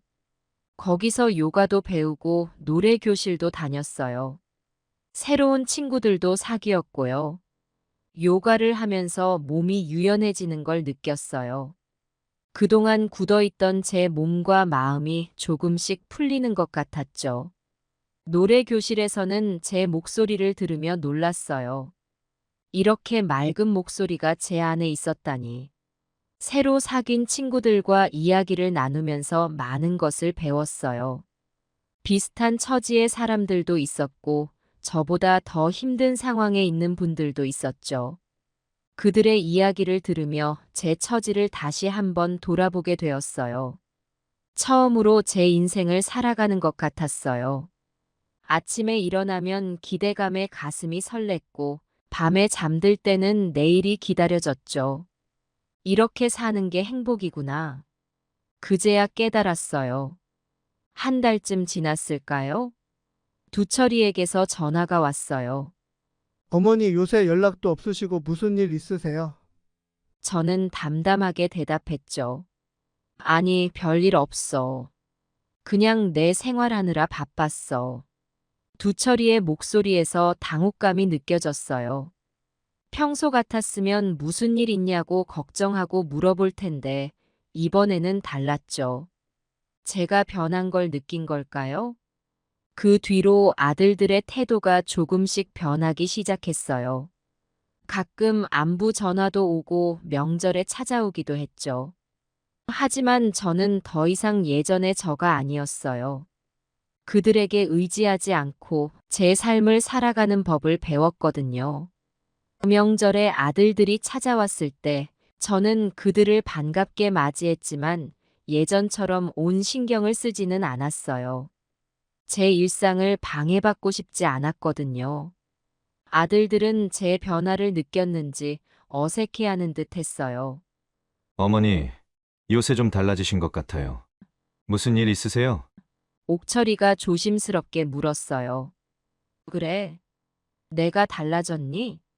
그냥 내 인생을 살기로 했을 뿐이야. 제 대답에 아들들은 놀란 듯 서로를 쳐다보더군요. 그러던 어느 날 TV에서 한 할머니의 이야기를 보게 되었어요. 평생 모은 재산을 사회에 기부하고 봉사활동을 하며 사시는 분이었죠. 그 모습을 보며 제 가슴이 뜨거워졌어요. 저렇게 사는 것도 좋겠구나. 그 할머니의 눈빛이 얼마나 맑고 평화로워 보이던지. 재산을 다 기부하고 봉사활동을 하면서도 오히려 더 행복해 보이는 그 모습에 제 마음이 움직였어요. 그날 밤 저는 오랜만에 일기를 썼어요. 오늘 TV에서 본 할머니처럼 살 수 있을까? 나도 저렇게 살면 행복해질 수 있을까? 내가 가진 것들로 누군가에게 도움을 줄 수 있다면 그것만으로도 의미 있는 삶이 되지 않을까? 일기장을 덮으며 저는 깊은 생각에 잠겼어요. 그동안 제가 쌓아온 재산, 그것들이 과연 저에게 진정한 행복을 주었나요? 오히려 그 재산 때문에 자식들과의 관계가 틀어진 건 아닐까?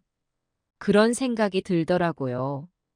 그때부터 제 마음속에 새로운 씨앗이 자라나기 시작했습니다. 이제 제가 어떻게 살아갈지, 그리고 제가 가진 것들을 어떻게 쓸지 그 방향이 조금씩 보이기 시작했어요. TV에서 본 그 할머니의 모습이 제 마음속에 깊이 박혔어요. 밤새 잠을 이루지 못하고 생각했죠. 나도 저렇게 살 수 있을까? 내가 가진 걸 나누면서 살면 어떨까? 다음 날 아침, 저는 일찍 일어나 복지관으로 향했어요. 그곳에서 만난 사회복지사 선생님께 제 생각을 털어놨죠. 선생님, 제가 조금이나마 도움이 되고 싶은데 어떻게 하면 좋을까요? 그 선생님은 제 이야기를 진지하게 들어주셨어요. 그리고 여러 가지 방법을 제안해 주셨죠. 처음에는 작은 것부터 시작하는 게 어떻겠냐고 하시더라고요. 그날부터 저는 복지관에서 봉사활동을 시작했어요. 주 2회 독거노인분들께 도시락을 배달하는 일이었죠. 처음에는 낯설고 어색했지만 점점 보람을 느끼기 시작했어요. 특히 어르신들이 반갑게 맞아주실 때면 가슴이 뭉클해지곤 했죠. 한 달쯤 지났을까요? 어느 날 도시락을 배달하러 간 집에서 뜻밖의 일을 겪었어요. 그 집 할머니께서 갑자기 쓰러지신 거예요. 저는 깜짝 놀라 119에 전화를 걸고 할머니 곁을 지켰습니다. 다행히 큰 문제는 아니었지만 그 일을 계기로 저는 더 깊이 생각하게 되었어요. 이분들에게 정말 필요한 건 뭘까? 내가 할 수 있는 일이 더 없을까? 그 생각을 하다 문득 떠올랐어요. 제가 가진 건물 중 하나를 노인복지재단으로 바꾸면 어떨까 하고요. 그 생각을 하자마자 가슴이 뛰더라고요. 바로 다음 날, 저는 변호사를 찾아갔어요. 재산 기부에 대해 상담을 받고 싶다고 했죠. 변호사는 제 이야기를 듣고 놀라는 듯 했어요. 박 여사님, 정말 대단하십니다. 하지만 신중히 생각하셔야 해요. 한 번 기부하면 되돌릴 수 없으니까요. 저는 고개를 끄덕였어요. 네, 알고 있어요. 하지만 이게 제가 진정으로 원하는 거예요. 그렇게 저는 제 인생의 새로운 장을 열기 시작했습니다. 물론 쉽지만은 않았어요. 법적인 절차도 복잡했고 주변의 시선도 따가웠죠. 특히 친구들은 제가 미쳤다고 생각하는 것 같았어요. 영애야, 정신 차려. 그 돈이면 너 호강하며 살 수 있어. 왜 남 주는데 쓰려고 해? 하지만 저는 흔들리지 않았어요. 오히려 그런 말을 들을수록 제 결심은 더 굳건해졌죠.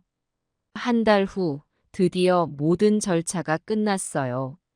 제 건물 하나가 노인복지재단으로 탈바꿈하게 된 거죠. 그곳에서 독거노인분들이 함께 식사도 하고 프로그램도 즐기실 수 있게 되었어요. 재단 개소식 날, 저는 눈물을 흘렸어요. 그곳에 모인 어르신들의 행복한 표정을 보니 가슴이 벅차올랐거든요. 그제야 깨달았어요. 제가 찾던 행복이 바로 이거였다는 걸요. 그날 이후로 저는 매일 봉사활동을 했어요. 어르신들과 이야기도 나누고 함께 노래도 부르고 그렇게 지내다 보니 제 얼굴에도 웃음이 돌아오더라고요. 하지만 아들들의 반응은 달랐어요. 두철이가 전화해서 화를 냈죠. 어머니 도대체 무슨 생각으로 그러세요? 그건 다 저희 것인데. 저는 담담하게 대답했어요. 아니, 이건 내 재산이야. 내가 평생 일해서 모은 거고 내가 원하는 대로 쓸 수 있어. 그 말에 두철이는 말문이 막힌 듯 했어요. 그리고 며칠 후 옥철이가 찾아왔어요. 어머니, 제발 정신 차리세요. 변호사라도 만나보시면 어떨까요? 저는 미소를 지으며 대답했죠. 이미 만났단다. 이건 다 합법적인 절차를 거쳐서 한 거야.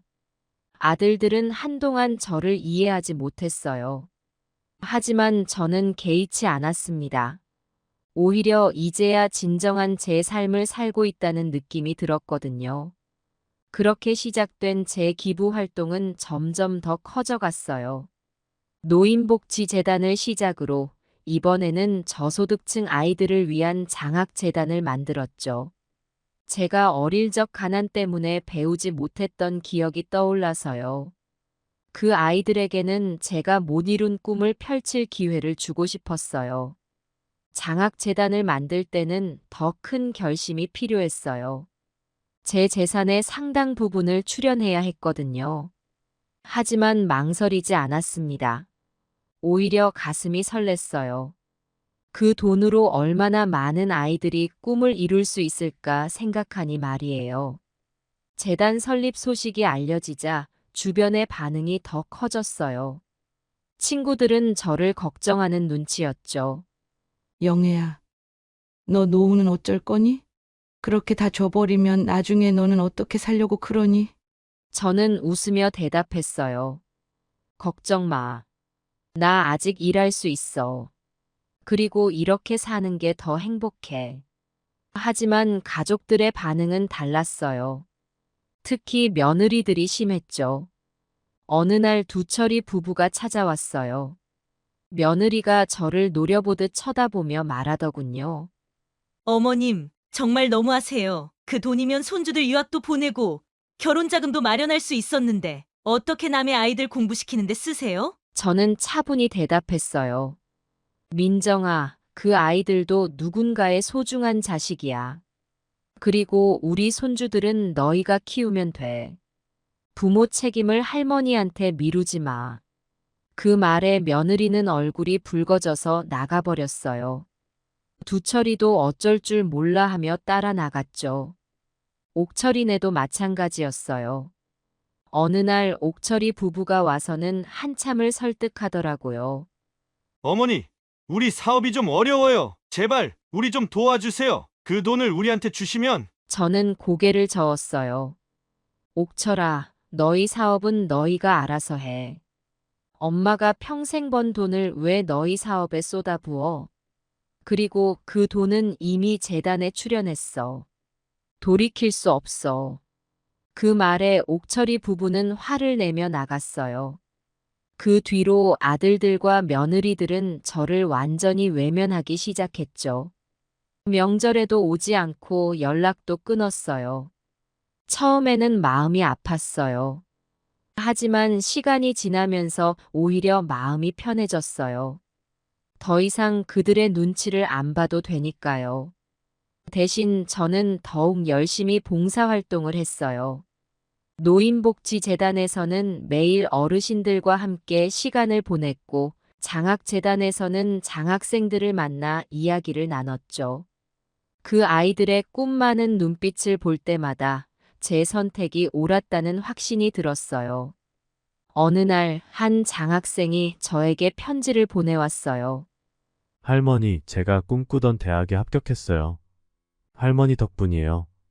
정말 감사합니다. 그 편지를 읽고 저는 한참을 울었어요. 기쁨의 눈물이었죠. 그 즈음 저는 또 다른 결심을 하게 되었어요. 제가 가진 마지막 큰 재산, 바로 제가 살고 있던 집을 팔아 지역 병원에 기부하기로 한 거예요.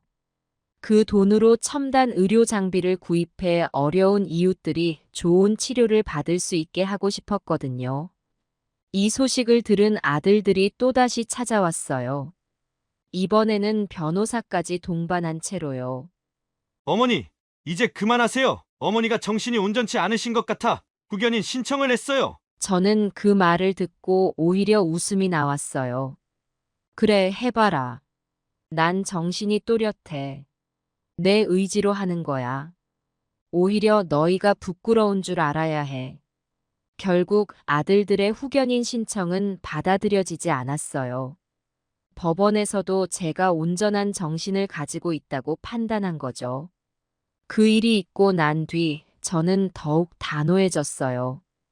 이제는 정말 제 인생을 살아야겠다고 마음먹었죠. 더 이상 누구의 눈치도 안 보고 오직 제가 옳다고 생각하는 대로 살기로 했어요.